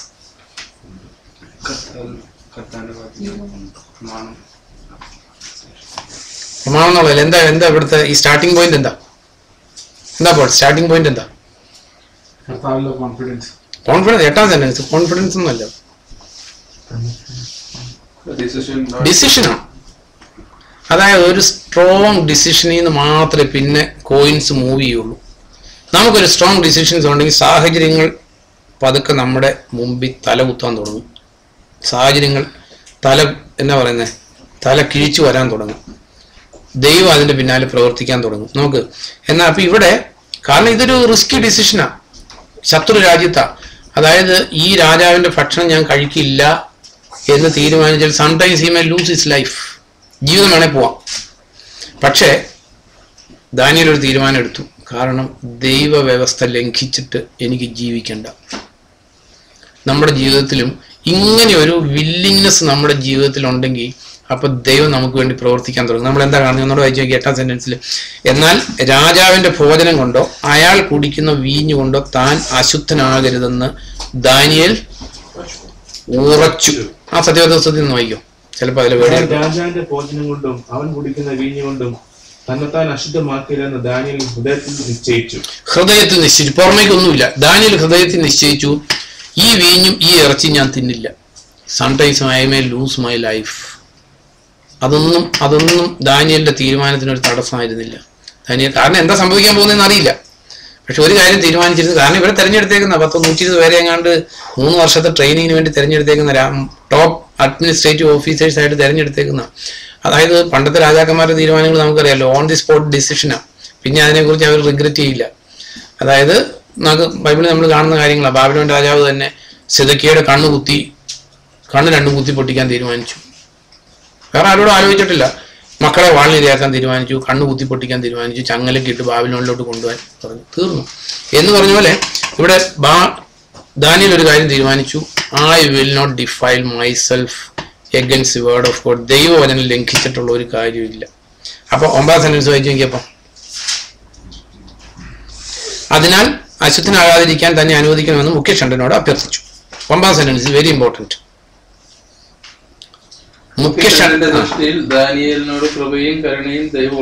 അതെ, അപ്പോഴാണ് ഈ ഫസ്റ്റ് സ്റ്റെപ്പ് ഇല്ലെങ്കിൽ there is no second step. നമ്മളെല്ലാവരും അറിഞ്ഞിരിക്കേണ്ട ഒരു കാര്യം. നമ്മുടെ ദൈവം ഈ സെക്കൻഡ് സ്റ്റെപ്പ് ആദ്യം എടുക്കുവാണെങ്കിൽ ഒത്തിരി പേര് കർത്താവിനെ പിൻപറ്റാനുണ്ടാവും, ഉണ്ടാവില്ലേ? അതായത് എന്ത് വില കൊടുത്തും എന്ത് സഹിക്കേണ്ടി വന്നാലും എന്ത് ത്യജിക്കേണ്ടി വന്നാലും even if you are to shed your blood, കർത്താവ് പറഞ്ഞ എന്നല്ല സ്വജീവനെ തന്നെ എന്നേക്കാൾ കൂടുതലായിട്ട് സ്നേഹിക്കുന്നവൻ എന്താണ് കർത്താവ് പറഞ്ഞേ? യോഗ്യനല്ല. അപ്പൊ അതിനിപ്പോ വേറൊന്നും പറഞ്ഞിട്ട് കാര്യമില്ല. They are not fit. അതിനിപ്പോ നമ്മൾ ദുഃഖിച്ചിട്ടും കാര്യമില്ല ഒരാൾ അൺഫിറ്റ് ആയാൽ, കാരണം അവനും തന്നെ അവനവന്റെ യോഗ്യത തീരുമാനിക്കും. അതായത് കർത്താവിന് വേണ്ടി മരിക്കാൻ തയ്യാറല്ലെങ്കിൽ അത് ഫസ്റ്റ് ലെസണാണ്. അപ്പൊ ഇവിടെ അങ്ങനെ ഒരു തീരുമാനം എടുത്തു കഴിഞ്ഞപ്പോൾ ദൈവത്തിന്റെ പ്രവർത്തനം വന്നു. ഷണ്ടന്റെ ഹൃദയത്തിൽ ദൈവം തോന്നിച്ചു. ഇത്രേ ഉള്ളൂ. ദൈവം God is the God of all flesh. സകല ജഡത്തിന്റെ മേലും ഞാൻ ദൈവമല്ലേ. Is there anything too hard for me. Jeremiah 32:27. എനിക്ക് അസാധ്യമായിട്ട് വല്ലതുകൊണ്ട്. ദാനിയേൽ ഒരു തീരുമാനം എടുത്തു, ഞാൻ ദൈവത്തെ അനുസരിക്കും. അപ്പൊ ദൈവം കോയിൻസ് നീക്കുന്ന നമ്മളെല്ലാം ജീവിതത്തിൽ നോക്കിക്കോ. നമ്മളെല്ലാം പല സാഹചര്യങ്ങളിൽ ചെല്ലും. നമ്മൾ ജോലിക്ക് ഇന്റർവ്യൂവിന് പോകും, നമ്മൾ എന്താ പറയുന്നത് PR-ന് അപ്ലൈ ചെയ്യും, PR-ന് നമ്മുടെ ആപ്ലിക്കേഷൻ എടുക്കുന്ന കേസ് ഓഫീസർ ഡിസൈഡ് ചെയ്യുന്ന ദൈവമാണ്. എല്ലാ കാര്യങ്ങളും എവരിവെയർ. കർത്താവിന്റെ കണ്ണ് പതിയാത്ത ഒരു സ്ഥലവും ഈ ഭൂപരപ്പിലില്ല. കർത്താവിന്റെ കണ്ണ് എത്തിപ്പെടാത്ത ഒരു ഹൃദയവും ഈ ഭൂമിയിലില്ല. രാജാവിന്റെ ഹൃദയം എന്ന് എഴുതിയേക്കുന്ന എല്ലാ ഹൃദയവും കർത്താവിന്റെ കയ്യിലിരിക്കുന്നു. കർത്താവ് അത് തനിക്ക് ഇഷ്ടമുള്ളിടത്തേക്ക് തിരിക്കും. നമ്മുടെ ഹൃദയം റൈറ്റ് ആണെങ്കിൽ, നമ്മൾ ആ സത്യവദോസ്തി വായിച്ചത് ദാനിയേല് ഹൃദയത്തിൽ ഉറച്ചെന്ന, പുറത്തേക്കൊന്നും പറഞ്ഞില്ല, ഹൃദയത്തിൽ ഒരു തീരുമാനം ഉണ്ടായിരുന്നു, എൻ്റെ കർത്താവിനെ ഞാൻ ഡിസൊബേ ചെയ്യില്ല. അപ്പൊ ഇവിടെ നമ്മൾ കാണുന്നത് എന്താ? മുഖ്യ ഷണ്ടന്റെ ഹൃദയത്തിൽ ദൈവം പ്രവർത്തിച്ചു. ശരി, അപ്പൊ ഈ മാനുഷികമായിട്ടുള്ള എക്സ്ക്യൂസുകളെല്ലാം അവിടെ പറയുന്നുണ്ട്. അപ്പൊ അപ്പോഴാണ് ദാനിയേൽ പറയുന്നത്, ദാനിയേലിന് അതാണ് കർത്താവിലുള്ള കോൺഫിഡൻസ്. ഇത് ഒരു ദിവസം കൊണ്ട് നേടിയെടുത്ത കോൺഫിഡൻസ് ഒന്നും ആയിരിക്കില്ല. ഒന്ന് ആലോചിച്ചോ, ദാനിയേൽ പ്രോബബ്ലി ഒരു 17 അല്ലെ 18 വയസ്സേ കാണുള്ളൂ ഈ സമയത്ത്. ഒരു 17-18 വയസ്സായപ്പോഴത്തേക്ക്, കൊച്ചു പിള്ളേരെന്ന് അറിയേണ്ട കാര്യം, 17-18 വയസ്സായ ദാനിയേലിന് കർത്താവിലുണ്ടായിരുന്ന പ്രാഗൽഭ്യം, അതായത് ജീവൻ ത്യജിച്ചും ദൈവകൽപ്പന അനുസരിക്കാനുണ്ടായിരുന്ന പ്രാമുഖ്യം, പ്രാഗൽഭ്യം, അതുപോലെ ദൈവസന്നിധിയിൽ അത് ഏറ്റുപറയാനുണ്ടായിരുന്ന തൻ്റെ ഇടം. അത് കഴിഞ്ഞപ്പോൾ ദാനിയേൽ പറഞ്ഞ ഒരു കാര്യമാണ്, 10 ദിവസത്തേക്ക് ഞങ്ങൾ ടെസ്റ്റ് ചെയ്യും. അപ്പൊ നമുക്കറിയാലോ, വൈദ്യശാസ്ത്രവും ലോകശാസ്ത്രവും ഒക്കെ എടുത്താലും നല്ല ഭക്ഷണം ചെന്നാൽ ആ ശരീരത്തിന് പുഷ്ടി ഉണ്ടാകുന്നത്. എന്നാൽ അതിനെ അതിജീവിക്കുന്ന ഒരു ദൈവപ്രമാണം ഉണ്ട് എന്നുള്ളത് നമ്മൾ ഇതിൽ നിന്ന് അറിയേണ്ടത്. നോർമലി ഈ ശരീരത്തിന് ആവശ്യമുള്ള ന്യൂട്രിയൻസും ഇതെല്ലാം ചെല്ലണം, അത് ദൈവം വെച്ചേക്കുന്ന അവസ്ഥ തന്നെയാണ്. എന്നാൽ ഇതിനെല്ലാം ഓവർകം ചെയ്യുന്ന ഒരു ദൈവപ്രമാണം ഉണ്ടെന്നുള്ള കാര്യം നമ്മൾ മറക്കരുത്. എല്ലാ വൈദ്യശാസ്ത്രത്തെയും എല്ലാ എന്താ പറയുന്ന ഹ്യൂമൻ ഫിസിയോളജിയുടെ പ്രിൻസിപ്പിൾസിനെ എല്ലാം കടത്തി വെട്ടുന്ന ഒരു ദൈവത്തിന്റെ ശക്തി വ്യാപരിച്ചാൽ അതെവിടെ കാണുന്നത്? ദൈവർ വിത്ത് ലെസ് ന്യൂട്രിയൻസ് ഒക്കെ വളരെ കുറവാണ്. പൾസും വെള്ളമാണ്. ഇംഗ്ലീഷിൽ ട്രാൻസ്ലേഷൻ പൾസസ് ആൻഡ് വാട്ടർ എന്ന് എഴുതിയേക്കുന്നത്. കുറച്ച് കടലയും പരിപ്പും ഇത് വേവിച്ചതും വെള്ളവും ഇതുള്ളവർക്ക്. പക്ഷെ 10 ദിവസം കഴിഞ്ഞപ്പോൾ എങ്ങനെ ഇരിക്കുന്നത്? അതായത് ഈ ഇറച്ചിയും വീഞ്ഞും എല്ലാം ലാവിഷായിട്ടുള്ളതെല്ലാം തിന്നവരെക്കാൾ മാംസപുഷ്ടി ഉണ്ടായി, ശരീരപുഷ്ടി ഉണ്ടായി, ഇതിനേക്കാൾ എല്ലാം ഉപരിയായിട്ട് മുഖത്ത് ഒരു ദൈവത്തിന്റെ തേജസ്സും ഉണ്ടായി. നോക്കിക്കഴിഞ്ഞപ്പോൾ ഇവര് ഏറ്റവും മിടുക്കരായി. അപ്പം പിന്നെ ഈ ഫുഡ് തന്നെയായിട്ട് പോയിക്കൊള്ളാൻ ഷണ്ടൻ അനുവദിക്കാനിടയായി. അപ്പം നമ്മൾ ദൈവത്തിന് വേണ്ടി ഒരു തീരുമാനം എടുത്തു കഴിഞ്ഞാൽ നമ്മുടെ വഴികൾ ഓരോന്നായിട്ട് ദൈവം തുറക്കാൻ തുടങ്ങും. പൂട്ടിക്കിടക്കുന്ന പല വാതിലുകളും ദൈവം നമുക്ക് വേണ്ടി തുറക്കാൻ തുടങ്ങും. പക്ഷെ പലപ്പോഴും നമ്മുടെ പല ഡിസിഷൻസും വിശ്വാസത്തിൽ നിന്നല്ല, അല്ലെങ്കിൽ ആഴമായിട്ട് ഹൃദയത്തിൽ കർത്താവിനോട് ഇങ്ങനെ ഒരു വലിയ ഡീപ്പ് റിലേഷൻ ഇല്ല. മരിക്കേണ്ട വന്നാലും ഞാൻ എൻ്റെ കർത്താവിനെ ത്യജിച്ചിട്ടുള്ള ഒരു കാര്യമില്ല എന്നുള്ളൊരു ആഴമായിട്ടുള്ള ബന്ധം ഇല്ലാത്തത് കൊണ്ട് പലപ്പോഴും കോയിൻസ് മൂവ് ചെയ്യില്ല, അതങ്ങനെ സ്റ്റക്കായിട്ട് നിൽക്കുമായിരിക്കും. അതവിടെ ഇങ്ങനെ മുമ്പോട്ട് ഉരുളുന്നില്ല വണ്ടി. അപ്പൊ ഇവിടെ നമ്മൾ കാണുന്നത് ദാനിയേലും അവര് ടെസ്റ്റ് ചെയ്തപ്പോൾ അവർ ഈ ഫിസിക്കൽ സൗന്ദര്യം ഇത് മാത്രം ഉണ്ടായിരുന്നുള്ളവർക്ക്. നമ്മൾ വായിക്കുന്നതിന് 18 തുടങ്ങി വായിക്കുമ്പോൾ 1:18 തുടങ്ങിയെന്ന് വായിക്കും. ദാനിയേൽ 1:18 തുടങ്ങി വായിക്കുമ്പോൾ, അവരെ രാജസന്നിധിയിൽ ഹാജരാക്കണമെന്ന് രാജാവ് കൽപ്പിച്ച സമയത്ത് യഥാകാലം മുഖ്യഷണ്ടൻ അവരെ നെബൂഖദ്നേസറിന്റെ മുമ്പാകെ കൊണ്ടുവന്നു. രാജാവ് അവരോട് സംസാരിച്ചപ്പോൾ ദാനിയേൽ, ഹനനിയ, മിശായേൽ, അസരിയ എന്നിവർക്ക് തുല്യരായി മറ്റാരെയും കൂട്ടത്തിൽ കണ്ടില്ല. അങ്ങനെ അവർ രാജസന്നിധിയിൽ ശുശ്രൂഷകരായി. വിജ്ഞാനവും വിവേകവും വേണ്ട എല്ലാ കാര്യങ്ങളും രാജാവ് അവരോട് ചോദിച്ചിരുന്നു. അപ്പോഴെല്ലാം തന്റെ രാജ്യത്തെങ്ങുമുള്ള മാന്ത്രികരെക്കാളും ആഭിചാരികരെക്കാളും 10 മടങ്ങ് മെച്ചമാണ് അവരെന്ന് രാജാവിന് ബോധ്യമായി. നോക്ക്, കർത്താവിനെ അനുസരിച്ച് ജീവിക്കാൻ തീരുമാനിച്ച് കർത്താവിനോടുള്ള കമ്മിറ്റ്മെന്റിൽ വന്നു കഴിഞ്ഞപ്പോൾ അവർക്ക് ശരീരത്തിനുള്ള ആരോഗ്യം പുഷ്ടി മാത്രമല്ല, അവർക്ക് ദൈവിക കാര്യങ്ങളിലും അല്ലെങ്കിൽ എല്ലാ കടങ്കഥകളും അഴിക്കാനുള്ള. അതായത് നമ്മൾ അറിയേണ്ട ഒരു കാര്യം, യഹോവ ഭക്തി വിജ്ഞാനത്തിന്റെ ആരംഭ. നമ്മുടെ മക്കളെ നമ്മൾ പഠിപ്പിക്കേണ്ട ഒരു കാര്യമാണ്. അതായത് നമ്മുടെ ഏത് പഠിക്കാനുള്ള എല്ലാ സയൻസിനേക്കാളും എല്ലാ ബയോളജിയെക്കാളും എല്ലാ മാത്തമാറ്റിക്സിനും ഇതിന്റെ എല്ലാം സകല വിജ്ഞാനവും കൂടിക്കൊണ്ടിരിക്കുന്ന എവിടെയാണ്? കൊളോഷ്യൻസ് 2:3 വായിക്കുമ്പോൾ ഒന്ന് വായിച്ചേ, അമിത്യ ഒന്ന് വായിച്ചു. കൊളോഷ്യൻസ് 2:3 അതായത് പഠിക്കുന്ന പിള്ളേർക്ക് അറിഞ്ഞിരിക്കേണ്ട ഒരു കാര്യമാണ്. കാരണം ഇപ്പൊ പല പരീക്ഷകളും ഇല്ലേ, ഒബ്ജക്റ്റീവ് ടൈപ്പ് ക്വസ്റ്റ്യൻ ഉണ്ട്, കടങ്കഥകൾ സോൾവ് ചെയ്യേണ്ടതുണ്ട്, ഡയറക്റ്റ് ആൻസർ അല്ലാത്ത കാര്യങ്ങളുണ്ട്. ഇങ്ങനെയുള്ള എല്ലാത്തിനും കൊളോഷ്യൻസ് 2:3 അതെ മലയാളം കൂടെ വായിച്ചു. കൊളോഷ്യൻസ് 2:3 സർവ്വവിധ വിജ്ഞാനവും അറിവും നിക്ഷിപ്തമായിരിക്കുന്നത് ക്രിസ്തുവിലാണ്. സർവ്വവിധ വിജ്ഞാനവും അറിവും നിക്ഷിപ്തമായിരിക്കുന്ന ക്രിസ്തു യേശുവിൽ. ഇവിടെ ദാനിയേൽ കർത്താവിന് വേണ്ടി ജീവിക്കാൻ ഉറച്ച തീരുമാനം എടുത്തപ്പോൾ അവൻ ചെയ്യാൻ പോകുന്ന, അതായത് നോർമലി സോൾവ് ചെയ്യാൻ പറ്റാത്ത എല്ലാ പ്രശ്നവും രാജ്യത്ത് വരുമ്പോൾ ഈ 4 പേരെ വിളിക്കും പ്രശ്ന പരിഹാരത്തിന്. കാരണം ഇവർക്ക് ദൈവം അസാമാന്യമായിട്ടുള്ള ബുദ്ധിയും എന്താ പറയുന്നത്, നോർമൽ അല്ലാത്ത വിജ്ഞാനം ദൈവം കൊടുത്തു. ഇങ്ങനെ തന്നെ നമ്മുടെ ജീവിതത്തിൽ നമ്മൾ അറിയേണ്ട ഒരു കാര്യം, നമ്മൾ നമ്മുടെ മക്കളെ കർത്താവിനോടുള്ള ഭക്തിയിൽ അല്ലെങ്കിൽ കർത്താവിന് വേണ്ടിയിട്ടുള്ള കാര്യങ്ങൾക്ക് ജീവിതത്തിൽ ഒന്നാം സ്ഥാനം. It's not the quantity of time but the quality of time. കർത്താവിൻ്റെ കാര്യത്തിന് ഒന്നാം സ്ഥാനം കൊടുത്ത് പഠിച്ചു വരുന്ന പിള്ളേർക്ക് അവർക്ക് മറ്റു സമപ്രായക്കാരേക്കാൾ ഡിഫറൻ്റ് ആയിട്ടുള്ളൊരു ബുദ്ധി ദൈവം കൊടുക്കും, തീർച്ചയായിട്ടും കൊടുക്കും. കാരണം ദൈവത്തിൻ്റെ വചനത്തിൽ നമ്മൾ വായിക്കുന്നു, നമ്മിലുള്ളവൻ ലോകത്തിലുള്ളവനേക്കാൾ വലിയവനാണ്. ഹിസ്കിയ രാജാവ് ഒരിക്കല് 2 Chronicles 32 യുദ്ധം വരുന്ന സമയത്ത് ഹിസ്കിയ 2 Chronicles 32 നമ്മൾ വായിക്കുന്നത് 32 7 തുടങ്ങി വായിക്കുമ്പോൾ ശക്തരും ധീരരുമായിരിക്കും. അസ്സീരിയ രാജാവിന്റെയും കൂടെയുള്ള കൊള്ളസംഘം മുഴുവന്റെയും മുമ്പിൽ ഭയപ്പെടുകയോ പരിഭ്രമിക്കുകയോ അരുത്. അയാളുടെ കൂടെ ഉള്ളതിനേക്കാൾ മഹത്തായ ഒന്ന് നമ്മുടെ കൂടെയുണ്ട്. മാംസനിർമ്മിതമായ ഭുജമാണ്. നമ്മുടെ കൂടെയാകട്ടെ നമ്മെ തുണയ്ക്കാനും നമുക്ക് വേണ്ടി പോരാടാനും നമ്മുടെ ദൈവമായ കർത്താവുണ്ട്. ജനങ്ങൾ യഹൂദ രാജാവായ ഹിസ്കിയയുടെ വചനങ്ങളിൽ നിന്ന് ധൈര്യം ആർജിച്ചു. കണ്ടോ, ഇവിടെ ഹിസ്കിയ പറയുന്ന ഒരു കാര്യം നമ്മളെല്ലാം ഫേസ് ചെയ്യുന്ന സിറ്റുവേഷനാണ്. കാരണം നമ്മളെല്ലാം കോമ്പറ്റീറ്റീവ് വേൾഡിലാണ് ജീവിക്കുന്നത്. നമ്മൾ ജോലി ചെയ്യുന്നിടത്ത് കോമ്പറ്റീഷൻ, നമ്മൾ എക്സാം എഴുതുന്നിടത്ത് കോമ്പറ്റീഷൻ, നമ്മൾ പോകുന്നിടത്തല്ല. കാരണം പരീക്ഷ എന്ന് പറയുന്നത് തന്നെ കോമ്പറ്റീഷനാണല്ലോ, കമ്പാരിസന് വേണ്ടിയല്ലേ പരീക്ഷ നടത്തുന്നത്. ഇവിടെ എഴുതിയ ഹിസ്കിയ പറയുകയാണ്, നമ്മൾ കർത്താവിനെ ഭയഭക്തിയോടെ സേവിച്ചാൽ, അതുകൊണ്ട് നമ്മൾ പഠിക്കാതിരുന്നിട്ട് നമുക്ക് പരീക്ഷയ്ക്ക് മാർക്ക് കിട്ടുമെന്നല്ല, നമ്മൾ ചെയ്യേണ്ട കാര്യം 100% ചെയ്യാതെ. ഇപ്പോൾ ജോലിയിലാണെങ്കിലും ഏത് കാര്യത്തിലാണെങ്കിലും നമ്മൾ സിൻസിയറായിട്ട് ഹാർഡ് വർക്ക് ചെയ്ത് കഴിയുമ്പോൾ അവരുടെ കൂടെ ഇല്ലാത്ത ഒന്ന് നമ്മുടെ കൂടെ ഉണ്ട്. ഇവിടെ ഹിസ്കിയ പറഞ്ഞത് ഇതാണ്, അതായത് അസീറിയക്കാരുടെ കൂടെ ഇല്ലാത്ത ഒന്ന് നമ്മുടെ കൂടെ ഉണ്ട്. അസീറിയക്കാരുടെ കയ്യിൽ വാളും പരിചയം കുന്തവും അല്ലെങ്കിൽ കുറേ അശ്വാരൂഢന്മാരായിട്ടുള്ള ഭടന്മാരൊക്കെ ഉള്ളൂ.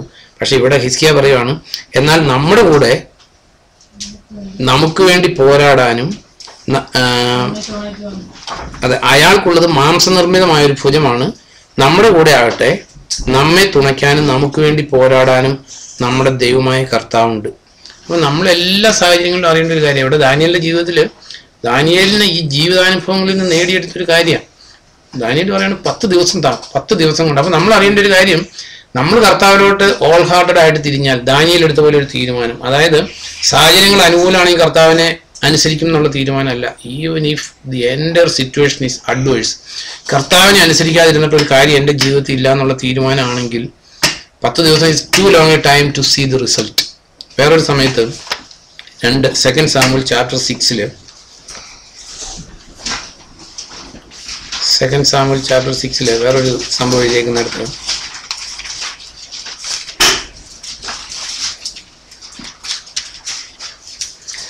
അറിയാവുന്ന സംഭവം ഞാൻ കൂടെ പറയാറില്ല, അതുകൊണ്ട് സ്ഥലം വായിക്കണ്ട. അല്ലെ ഷെറിന് അറിയാവുന്നല്ലേ ഉസാവ് പേടത്തെ പിടിച്ച കാര്യം, അതുകൂടെ കൂടുതലായിട്ട് പറയാറുണ്ടെന്ന് ഇങ്ങനെ നമ്മുടെ ഷെറിൻ പറയാറുണ്ട്.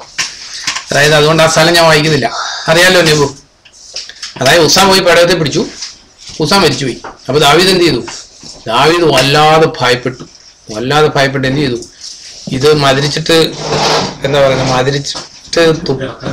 മതിരിച്ചിട്ട് ഇറങ്ങാനില്ല, ആണോ? മതിരിച്ചിറക്കാമല്ലോ.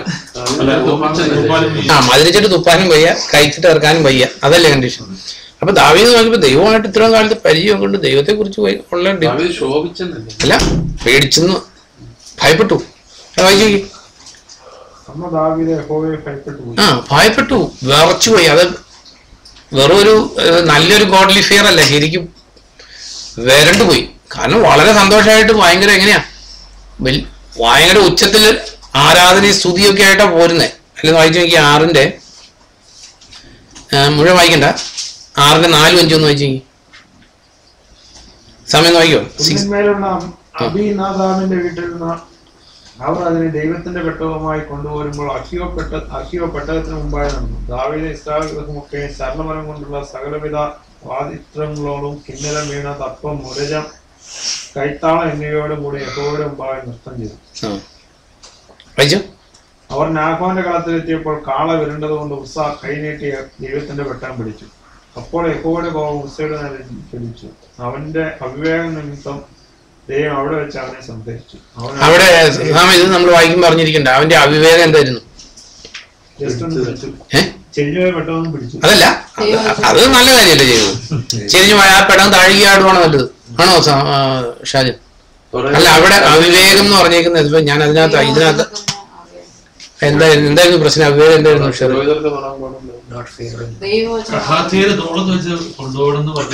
ഇത് നമ്പേഴ്സ് 4:15 എന്ന് വായിച്ചു. കാരണം ഇതിനകത്ത് അവിവേകം എന്നുള്ള വേർഡില്ല, അതുകൊണ്ട് ഞാനത്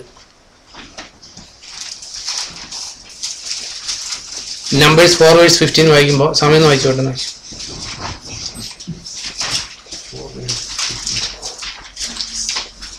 നമ്പേഴ്സ് 4:15. പാളയം യാത്രയോടെ പോകുമ്പോൾ അഹ്റോനും പുത്രന്മാരും വിശുദ്ധമന്ദിരത്തിലെ ഉപകരണങ്ങളൊക്കെ മൂടിത്തീർന്ന ശേഷം കെഹാത്തെ പ്രമുഖവാൻ വരണം.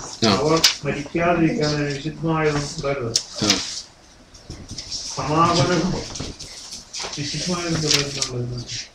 ഞാൻ വായിക്കാം. അതായത് പിന്നീട് തണ്ടുകൾ ചെലുത്തണം. പാളയം പുറപ്പെടുമ്പോൾ അഹ്റോനും പുത്രന്മാരും ചേർന്ന് വിശുദ്ധ സ്ഥലവും അതിലെ എല്ലാ ഉപകരണങ്ങളും പൊതിയണം. പിന്നീട് കഹാത്തിന്റെ പുത്രന്മാർ ഇവ ചുമക്കാൻ വരട്ടെ. അവർ വിശുദ്ധ വസ്തുക്കളിൽ സ്പർശിക്കരുത്, സ്പർശിച്ചാൽ അവർ മരിക്കും. സമ്മേളന കൂടാരത്തിലുള്ള ഇവയെല്ലാമാണ് കഹാത്തിന്റെ പുത്രന്മാർ സമൂഹിക്കേണ്ടത്. ഈ സാധനം തണ്ടിന്മേൽ ചുമക്കാനായിട്ട് എഴുതിയേക്കുന്നതാണ്. അവർക്കും അതിൽ തൊടാൻ പെർമിഷൻ ഇല്ല. അപ്പൊ ഇത് തണ്ട് ചുമക്കേണ്ടതിന് പകരം ഇപ്പൊ ഇച്ചിരി ഹൈടെക്കിലാ പോയത്. എങ്ങനെ പോയത്? ഇത് പണ്ടത്തെ കാലത്ത് ഈ പ്രിയപ്പെട്ടവരൊക്കെ മരിച്ച ആൾക്കാർ ഒരു ഒബ്ലിഗേഷനായിട്ട് എടുത്തോണ്ട് പോയിരുന്നു അല്ലേ പള്ളിയിലേക്ക്. ഇപ്പൊ ആയപ്പോഴത്തേക്കും അത് ആംബുലൻസിലും വേറെ വണ്ടിയിലും, ഈ തൃശ്ശൂരൊക്കെ ആണെങ്കിൽ ഒരു വണ്ടിയിൽ ഉരുട്ടിക്കൊണ്ട് പോകുന്നത്, ആരും എടുത്തോണ്ട് പോകത്തില്ല. അപ്പൊ ഇവര് ഇപ്പം ദാവീദൊക്കെ ഇതിപ്പോ ഹൈടെക്കായി, ചുമക്കേണ്ട സാധനം എന്തായി? കാളവണ്ടിയിലായി. കാളവണ്ടിയെ കൊണ്ടുപോകാൻ കാരണം എന്താ ജോലി? അതൊക്കെ നമ്മൾ ചിന്തിച്ചിട്ടില്ല. ഇറ്റ്സ് വെരി ക്രൂഷ്യൽ ആയിട്ടുള്ള ചില പോയിന്റ്സ് നമ്മൾ അറിഞ്ഞിരിക്കേണ്ട പോയിന്റ്. ഒരു കാളവണ്ടിയെ കൊണ്ടുപോകാൻ കാരണം എന്താ? അതെ, ഇത് നമുക്ക് പറ്റുന്ന ഒരു അവസ്ഥ എന്നാന്നറിയാം. അവിശ്വാസികൾ ചെയ്യുന്ന കാര്യം വിശ്വാസി ചെയ്യുമ്പോൾ അവിശ്വാസിക്കിട്ട് അടിയും കിട്ടില്ല, വിശ്വാസിക്കിട്ട് അടിയും കിട്ടും. നമ്മൾ അവരങ്ങനെ ചെയ്തല്ലോ എന്ന് നമ്മൾ ചെയ്യുന്നത്. പക്ഷെ അവർക്ക് ശിക്ഷാവിധി കിടക്കുന്ന മനുഷ്യരെ, ശിക്ഷാവിധി നിന്ന് രക്ഷപ്പെടാത്തവരെ, ബാലശിക്ഷയില്ല. ഇത് അവിശ്വാസി ചെയ്യുന്നതുകൊണ്ട് വിശ്വാസി ചെയ്യുമ്പോൾ എന്ത് പറ്റും? വിശ്വാസിക്കിട്ട് അടിയും കിട്ടും, അവിശ്വാസിക്കിട്ട് അടിയും കിട്ടില്ല. ഇപ്പൊ ഫിലിസ്തീൻ കാളവണ്ടിയെ കൊണ്ടുപോയിട്ട് ആർക്കും ഒരു പ്രശ്നം ഉണ്ടായില്ല. അപ്പൊ അത് കണ്ട് അത് തന്നെ ചെയ്യാൻ നോക്കിയ ദാവീദിന് എന്ത് പറ്റി? അവിടെ മരണം വന്നു. അങ്ങനെയാണ് വേറുള്ളവർ ചെയ്യുന്ന കണ്ട് ദൈവത്തിൽ നിന്ന് കൺവിക്ഷൻ ഇല്ലാതെ, വ്യക്തിപരമായിട്ട് ദൈവത്തിൽ നിന്ന് ഒന്നും പ്രാപിക്കാതെ വേറുള്ളവർ ചെയ്യുന്ന കണ്ട് ചെയ്യാൻ പോയാൽ അതിന്റെ കൂടെ എപ്പോഴും എന്തുണ്ടാവും? മരണം ഉണ്ടാവും. വേറൊരു മരണം, ഈജിപ്തുകാർ വിശ്വാസത്താൽ ചെങ്കടൽ കടന്നു. എഴുതിയേക്കുന്ന എന്താ? എഴുതിയേക്കുന്ന പറയണം. അതെ, അത് തന്നെ ചെയ്യാൻ മുതിർന്ന ഈജിപ്തുകാർ കടലിൽ മുങ്ങിച്ചെത്തു.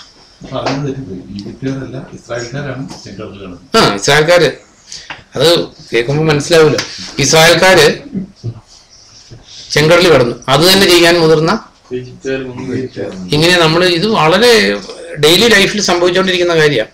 കാരണം വേറുള്ളവർ ചെയ്യുന്നതാണ് നമ്മൾ ചെയ്യാൻ പോവും, നമുക്കിട്ട് അടിയും കിട്ടും. അടിയല്ല, ഈ എവിടെയെല്ലാം ഇമിറ്റേറ്റ് ചെയ്തിട്ടുണ്ട് അവിടെ വേറൊരു സിമ്പിൾ അടിയല്ല, മരണം വന്നേക്കുന്നത്. വേറൊരു ഇമിറ്റേഷന്റെ ഒരു എക്സാമ്പിളോട് പറയാം. അനന്യാസും സഫീറയും. അവിടെ നമ്മൾ ഈ അപ്പോസ്തല പ്രവൃത്തി 5-ാം അധ്യായം വായിച്ചു തുടങ്ങുമ്പോൾ അനന്യാസും സഫീറയും. പക്ഷെ 4-ാം അധ്യായം അവസാനിക്കുന്നത് എങ്ങനെയാ? ചിന്തിച്ചിട്ടുണ്ടോ? എടുക്കണ്ട. 4-ാം അധ്യായം സമയം എന്ന് പറഞ്ഞു 4-ാം അധ്യായം അവസാനിക്കുന്നത് എങ്ങനെയാ? ബർന്നബാസ് സ്ഥലം വിറ്റുകൊണ്ട് അപ്പോസ്തലന്മാരുടെ കാൽക്കൽ സമർപ്പിച്ചു. അപ്പോൾ അനന്യാസും സഫീറയും വിചാരിച്ചേടാ, ഇപ്പൊ നമ്മൾ കമ്മിറ്റ്മെന്റിൽ കുറയണ്ട. ഇതാണ് ശരിക്കും സമർപ്പണം ഇല്ലാത്തവൻ ക്രിസ്തീയ ജീവിതത്തിന് ഇറങ്ങി കഴിഞ്ഞിട്ടുണ്ടെങ്കിൽ ആകെ പ്രശ്നമായിരിക്കും.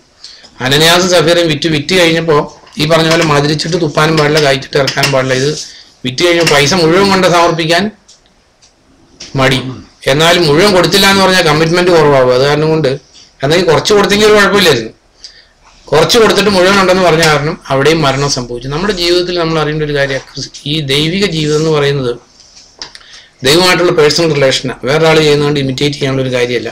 അപ്പോൾ ഇവിടെ Uzzah, let's come back to 2 Samuel 6 അപ്പോൾ ഉസ്സ ചെയ്ത അവിവേകം ഇതായിരുന്നു, തൊടരുതാത്തടുത്ത് തൊടാൻ പോയി. അപ്പൊ നമ്മൾ അറിയേണ്ട ഒരു കാര്യമാണ്, നമ്മൾ നോക്കണ്ടാത്തടുത്ത് നോക്കാൻ പോകരുത്. നോക്കണ്ടാത്തടുത്ത് നോക്കാൻ പോയി മരിച്ച സംഭവം ഏതാ? ഏതാ ലിസി പറഞ്ഞ ഏത് കേസ? അപ്പൊ അത് പേടകം എന്ന് പറഞ്ഞ കവേഡാ. അവർ പൊക്കി നോക്കി എന്ന് പറയുന്നത്. അത് പൊക്കി അകത്തേക്ക് നോക്കി 2 ട്രാൻസ്ലേഷൻ 2 നമ്പർ കൊടുത്തേക്കുന്നത്. എന്താണേലും ഒരു ഹ്യൂജ് നമ്പർ മരിച്ചു. നമ്മളറിയേണ്ട ആ കർത്താവിന് പിൻപറ്റുന്ന നമ്മളറിയേണ്ട ഒരു കാര്യം എന്താ? അല്ല, നമ്മളറിയേണ്ട കാര്യം എന്താ? നോക്കണ്ടാത്തടത്ത് നോക്കാൻ പോയാൽ അതിന്റെ പിന്നാലെ ഒരു നാശം ഉണ്ടാവും. കാണണ്ടാത്തത് കാണാൻ പോയാൽ അതിന്റെ പിന്നാലെ ഒരു നാശം ഉണ്ടാവും. അപ്പൊ നമ്മൾ ഈ മോഡേൺ വേൾഡില്, ഈ ഹൈടെക് വേൾഡില് ഇന്റർനെറ്റ് നോക്കുന്നവരൊക്കെ ശ്രദ്ധിക്കേണ്ട കാര്യം, വേണ്ടാത്ത ഒരു സ്ഥലത്ത് മൗസ് ക്ലിക്ക് ചെയ്യാൻ പോയാൽ അതിന്റെ പിന്നാലെ വേണ്ടാത്ത ഒത്തിരി കാര്യങ്ങൾ വരും. ഇതിന്റെ മേലൊക്കെ ആത്മനിയന്ത്രണവും ജഡത്തിന്റെ മേലെ നിയന്ത്രണവും ഒക്കെ സംഭവിച്ചില്ല, അതിന്റെ പിന്നാലെ ഉറപ്പായിട്ടും നാശം ഉണ്ടാവും. തൊടാൻ പോകണ്ടാത്തടുത്ത് തൊടാൻ പോയി. ഇവര് ഉസ പോയി തൊട്ടു. കാര്യം മോട്ടീവ് നല്ലതല്ലായിരുന്നു. മോട്ടീവ് മോശമാണോ ഷാജ? It was with a very good motive. അപ്പൊ നമ്മൾ അറിയേണ്ട ഒരു കാര്യം, ഉദ്ദേശശുദ്ധി കൊണ്ട് ദൈവസന്നിധിയിൽ രക്ഷപ്പെട്ടോളുന്നില്ല. ഉദ്ദേശശുദ്ധി കൊണ്ട് ചെയ്യുന്ന കാര്യം തെറ്റാണെങ്കിൽ അതിന് ശിക്ഷയ്ക്ക് ഒരു കുറവും ഉണ്ടാകത്തില്ല. കാരണം ഒരു കാര്യം, കർത്താവ് വിലക്കിയിട്ടുള്ള ഒരു കാര്യം അറിയാതെ ചെയ്താലും കുറ്റക്കാരൻ തന്നെയാണ് ദൈവത്തിന്റെ വചനം. അതങ്ങനെ തന്നെയല്ലേ? നമ്മൾ ഇന്ത്യൻ അല്ല ഏത് കോൺസ്റ്റിറ്റ്യൂഷൻ എടുത്താലും നിയമം വിലക്കിയിരിക്കുന്ന ഒരു കാര്യം നമ്മൾ ചെയ്താൽ കോടതിയിൽ നിന്ന് ശിക്ഷ കിട്ടില്ലേ? അത് അറിയില്ലാതെ ചെയ്തതാന്ന് പറഞ്ഞ് ഏതെങ്കിലും കോടതിയിൽ നിന്ന് വെറുതെ വിടും? ഒരു കോടതിയിൽ നിന്ന് വെറുതെ വിടില്ല. കാരണം ignorance is not an excuse. എന്നിട്ട് പറഞ്ഞു വന്നത്, അപ്പം ഈ ഉസ മരിച്ചതോടുകൂടി ദാവീദ് എന്ത് ചെയ്തു? പേടിച്ചിട്ട് എന്ത് ചെയ്തു? ഈ പേടകം ഇത് എങ്ങനെയെങ്കിലും ഒഴിവാക്കിയിട്ട് പോകാൻ വേണ്ടിയിട്ട് ഉള്ള നേരത്തെ കൊണ്ട് ഒബേദോമിന്റെ വീട്ടിൽ വെച്ചിട്ട് സ്ഥലം വിട്ടു. അങ്ങനെ പോയൊരു 3 മാസം കഴിഞ്ഞപ്പോൾ ഒരു ന്യൂസ്. എന്താ ന്യൂസ് കിട്ടിയേ? വായിച്ചു നോക്കിയേ, 6-ാം സെന്റൻസിന്റെ 11 വായിച്ചു നോക്കിയേ.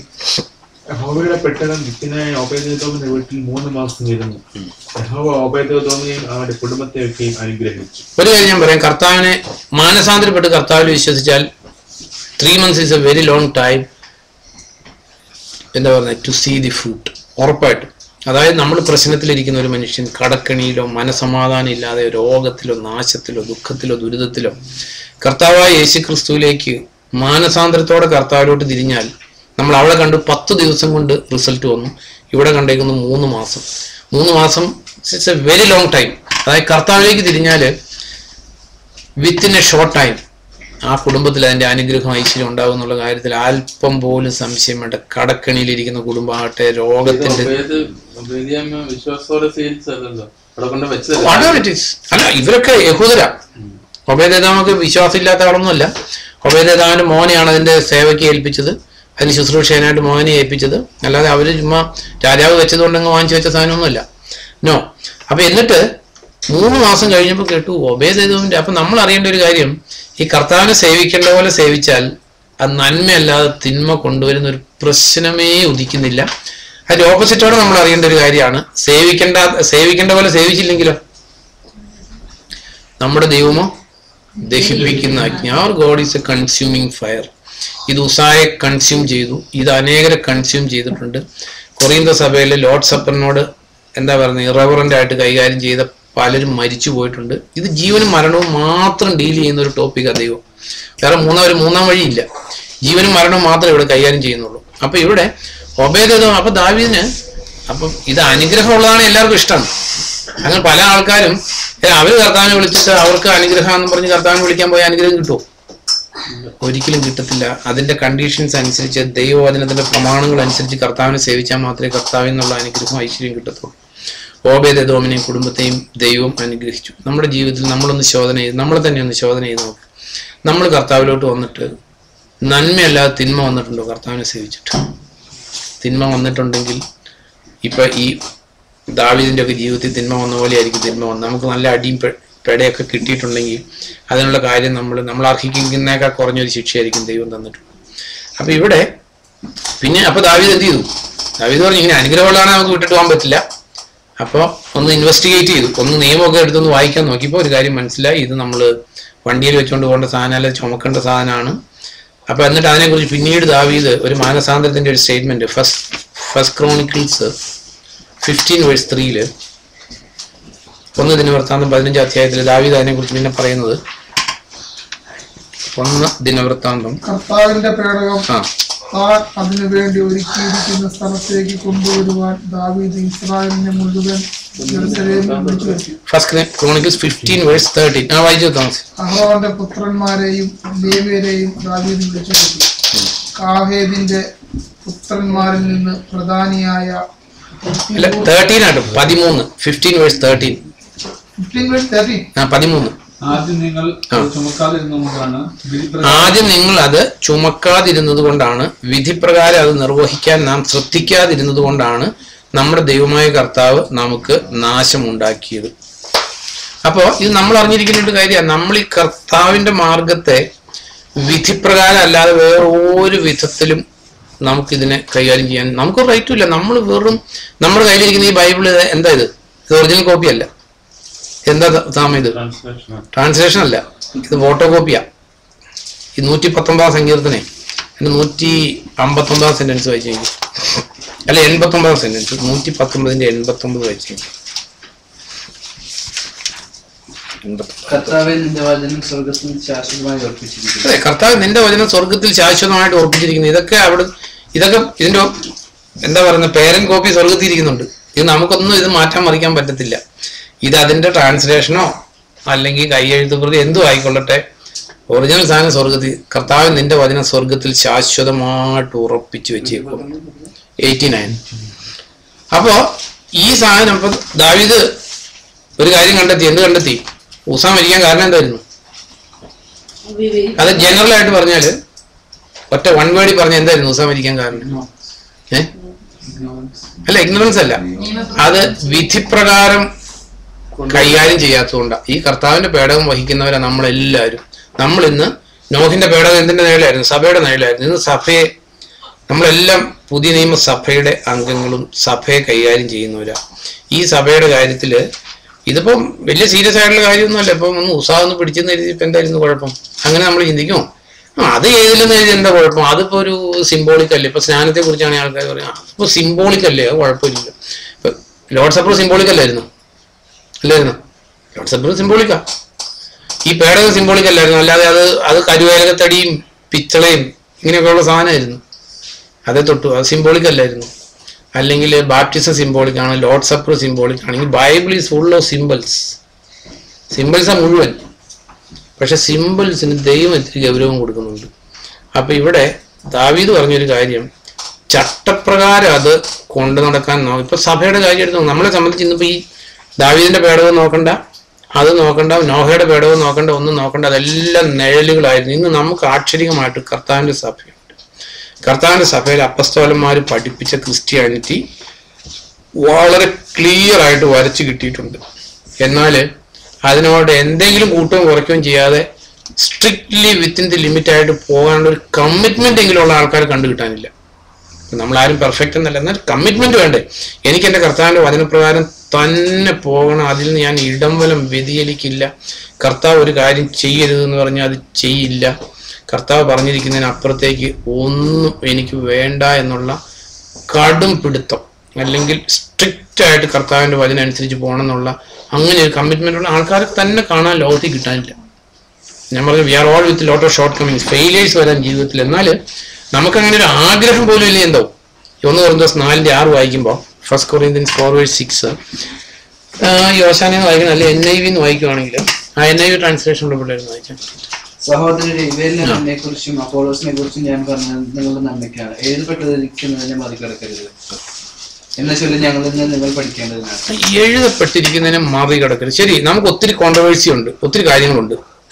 പക്ഷെ എഴുതപ്പെട്ടതിൻ്റെ ഇങ്ങ് വന്നു കഴിയുമ്പോൾ അങ്ങ് വളരെ പൊളൈറ്റ് ആയിട്ട് സറണ്ടർ ചെയ്യാൻ വില്ലിങ് ആയിട്ടുള്ള എത്ര പേരുണ്ട്? ഇതിനെയാണ് ദൈവത്തിന്റെ വചനം ഹ്യൂമിലിറ്റി എന്ന് പറയുന്നത്. വീണ്ടും 2 John 9-10 വായിക്കുമ്പോൾ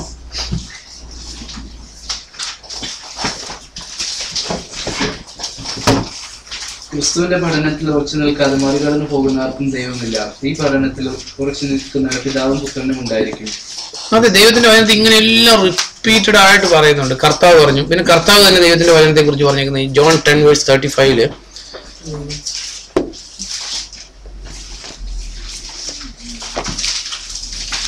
ദൈവത്തിന്റെ വചനം ലഭിച്ചവരെ അവൻ ദേവന്മാരുടെ വിശുദ്ധ ലിഖിതം അലംഘ്യമാണ്. അതെ, 10:35 അമിത് എന്ന് വായിക്കോ.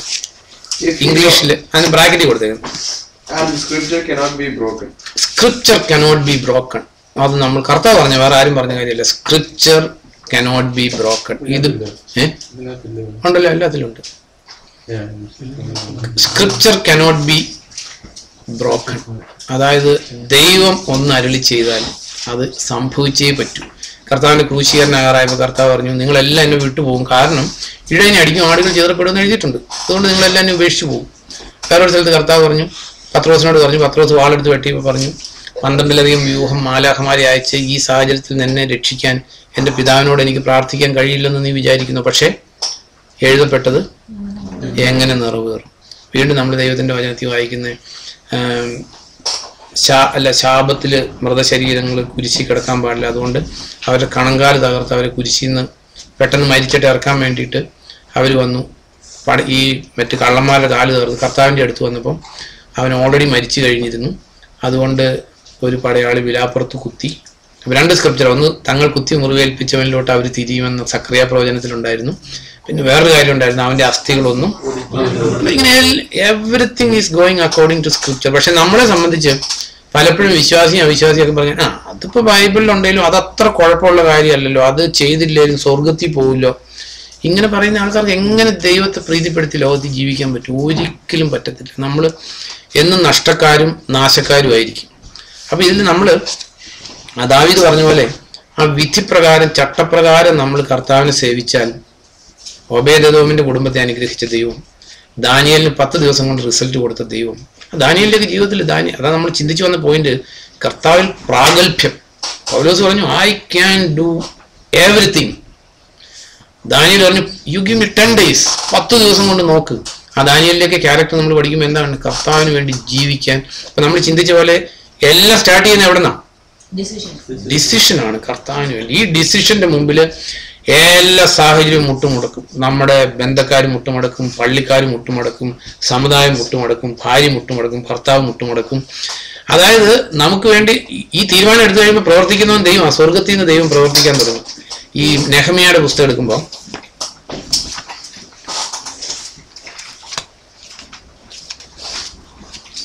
നെഹമ്യ എടുക്കുന്ന തോമസ പെട്ടെന്ന് ബുദ്ധിമുട്ടുള്ള സ്ഥലങ്ങൾ എടുക്കുന്ന ആളാണ്. അതുകൊണ്ട്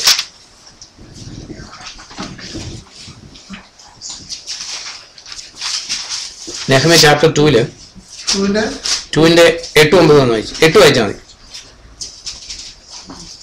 7 മണി വായിച്ചാൽ മതി. 7-8 വായിച്ചു. ഞാൻ രാജാവിനോട് പറഞ്ഞു, രാജാവ് തിരുവുള്ളമാകുന്നെങ്കിൽ എനിക്ക് യഹൂദിയായി എത്തും വരെ കടന്നു പോകുന്നതിനുള്ള കത്തുകൾ നദിക്ക് അപ്പുറമുള്ള പ്രവിശ്യയിലെ അധികാരികൾക്ക് തന്നാലും. കൂടാതെ രാജാവിന്റെ വനം സൂക്ഷിപ്പുകാരനായ ആസാഫിനും ഒരു കത്ത് തരണം. ദേവാലയത്തിന്റെ കോട്ടവാതിലുകൾക്കും നഗര മതിലിനും ഞാൻ താമസിക്കാൻ പോകുന്ന വീടിനും വേണ്ട തുലാങ്ങൾക്ക് ആവശ്യമായ തടി അയാൾ തരണം. ചോദിച്ചതെല്ലാം രാജാവ് എനിക്ക് തന്നു, കാരണം എന്റെ ദൈവത്തിന്റെ കരം എന്റെ മേലുണ്ടായിരുന്നു. അതെ, ചോദിച്ചതെല്ലാം രാജാവ് എനിക്ക് തന്നു. രാജാവ് നല്ലവനായതുകൊണ്ടോ ഇതുകൊണ്ടൊന്നും അല്ല. It was because of Nehemiah's relation with the Lord. ഇവിടെ എഴുതിയേക്കുന്ന ചോദിച്ചതെല്ലാം രാജാവ് എനിക്ക് തന്നു, കാരണം എൻ്റെ ദൈവത്തിന്റെ കരം എൻ്റെ മേലുണ്ടായിരുന്നു. നമ്മുടെ ജീവിതത്തിൽ നമ്മൾ പലതും ചോദിക്കുന്നവരും ജോലി അപ്ലൈ ചെയ്യുന്നവരും എല്ലാം ചെയ്യുന്നവരാ. ശരി, ഒരു ജോലിക്ക് അപ്ലൈ ചെയ്തു, 10 ആപ്ലിക്കൻസ് ഉണ്ട്, ഒരു വേക്കൻസി ഉള്ളൂ, നോ പ്രോബ്ലം. ദൈവത്തിന്റെ കാര്യം നമ്മുടെ മേലുണ്ടെങ്കിൽ ഇന്റർവ്യൂ ബോർഡിലുള്ളവർക്കെല്ലാം തോന്നും ഇവനാണ് അതിന് റൈറ്റ് കാൻഡിഡേറ്റ്, ഇവന് നല്ലത്. കാരണം ഇവിടെ നെഹമ്യ പറയുവാണ്, ചോദിച്ചതെല്ലാം എനിക്ക് രാജാവ് തന്നു, കാരണം ദൈവത്തിന്റെ കാര്യം എൻ്റെ കൂടെ ഉണ്ടായിരുന്നു. ദാനിയേൽ ഒരു തീരുമാനം എടുത്തു. അത് കഴിഞ്ഞപ്പോൾ ഷണ്ടന് അനുകൂലമായിട്ടുള്ള ഭാവം തോന്നി. അങ്ങനെ നമ്മൾ വായിക്കുമ്പോൾ ദൈവത്തിന്റെ വചനത്തിൽ നമ്മൾ കാണുന്ന എന്താ? ദാനിയേലിലേക്ക് ക്യാരക്ടർ എടുക്കുമ്പോൾ പിന്നീട് നമ്മൾ മുമ്പോട്ട് വായിക്കുമ്പോൾ എടുക്കണമെന്നില്ല. ദാനിയേലിന് ആ തീരുമാനം നമ്മൾ പിന്നീട് കാണുന്നത് ഞാൻ പറഞ്ഞു. ദാനിയേലിനെതിരായിട്ട് ദാനിയേലിനെ ട്രാപ്പ് ചെയ്യാൻ വേണ്ടിയിട്ട് പിന്നീട് ദാരിയൂസിന്റെ ഭരണം വന്നപ്പോൾ അവരൊരു വിളംബരം ഉണ്ടാക്കി, ദൈവത്തോട് അല്ല രാജാവിനോടല്ലാതെ വേറെ ആരോടെങ്കിലും പ്രാർത്ഥിക്കുന്നവരെ സിംഹക്കുഴിയിൽ എറിയണം. കഴിഞ്ഞ ദാനിയേൽ 6-ാം ചാപ്റ്ററിൽ ഈ ദാനിയേൽ ഭയങ്കര ഒരു എന്താ പറയുന്നത് ഗ്രേറ്റ് പേഴ്സണാലിറ്റിയാണ്. അതായത് വളരെ ഗോഡ്ലി ആയിട്ടുള്ളൊരു മനുഷ്യൻ, ചെറുപ്പക്കാരായിട്ടുള്ള പിള്ളേർക്ക് മാതൃകയായിട്ട് എടുക്കാവുന്ന. കാരണം 17-ാമത്തെ വയസ്സ് 18-ാമത്തെ വയസ്സ് തുടങ്ങി ഒരു 90-95 വയസ്സ് വരെ അൺസ്പോട്ടഡ് ആയിട്ട് ജീവിച്ച ഒരു ഗ്രേറ്റ് പേഴ്സണാലിറ്റിയാണ് ദാനിയേൽ. അപ്പൊ ചെറുപ്പത്തിലേ തന്നെ ഭക്തരായിട്ട് അല്ലെങ്കിൽ തെറ്റുകൾ പറ്റാതെ, പൊതുവെ പറയില്ല ചെറുപ്പക്കാർക്കെല്ലാം തെറ്റുകളും കുറ്റങ്ങളുമാണ്, എന്നാൽ അതിന് എക്സംഷനാണ് ദാനിയേൽ ആൻഡ് ജോസഫ്. ഈ ദാനിയേൽ 6:10 വായിക്കുമ്പോൾ ആ രേഖയിൽ തുല്യം ചാർത്തി എന്ന് അറിഞ്ഞ് ദാനിയേൽ തന്റെ ഭവനത്തിലേക്ക് പോയി. ജെറുസലേമിന് നേരെ തുറന്നു കിടക്കുന്ന ജനാലകൾ ഉള്ളതായിരുന്നത് അയാളുടെ മാളിക മുറി. അതുപോലെ ദിവസം 3 നേരം അയാൾ അവിടെ മുട്ടുകുത്തി തന്റെ ദൈവത്തിന് മുൻപാകെ പ്രാർത്ഥനകളും സ്തോത്രങ്ങളും അർപ്പിച്ചു. മുൻപ് പറഞ്ഞ മനുഷ്യർ പറഞ്ഞിരുന്നത് പോലെ വന്ന് ദാനിയേൽ തന്റെ ദൈവത്തിന് മുൻപാകെ അപേക്ഷകളും യാചനകളും അർപ്പിക്കുന്നത് കണ്ടു. മതി നോക്ക്, ദാനിയേൽ വേണേ ഒരു കാര്യം ചെയ്യാം, പ്രാർത്ഥിച്ചാൽ പോരെ. ആ വാതിലും അടച്ചിട്ട് പ്രാർത്ഥിച്ച് എന്താ കുഴപ്പം? നമ്മൾ പലപ്പോഴും അങ്ങനെ ചെയ്യാറുണ്ട്. അത് ഞാൻ പറഞ്ഞില്ലേ, അതിന്റെ മോട്ടീവ് ദൈവം നോക്കുന്നത്. അതായത് അന്ന് പോയി ഈ വാതിലടച്ചാൽ അതിന്റെ കാര്യം എന്തായിരിക്കും? ഭയം കൊണ്ടാണ്. അതായത് ദൈവത്തെ ഭയപ്പെടുന്ന മനുഷ്യർക്ക് വേറെ ഒന്നിനെയും ഭയം കാണത്തില്ല. അതിൽ നിന്ന് നമുക്ക് അറിയാൻ പറ്റും നമ്മൾ ദൈവത്തെ ഭയപ്പെടുന്നുണ്ടോ.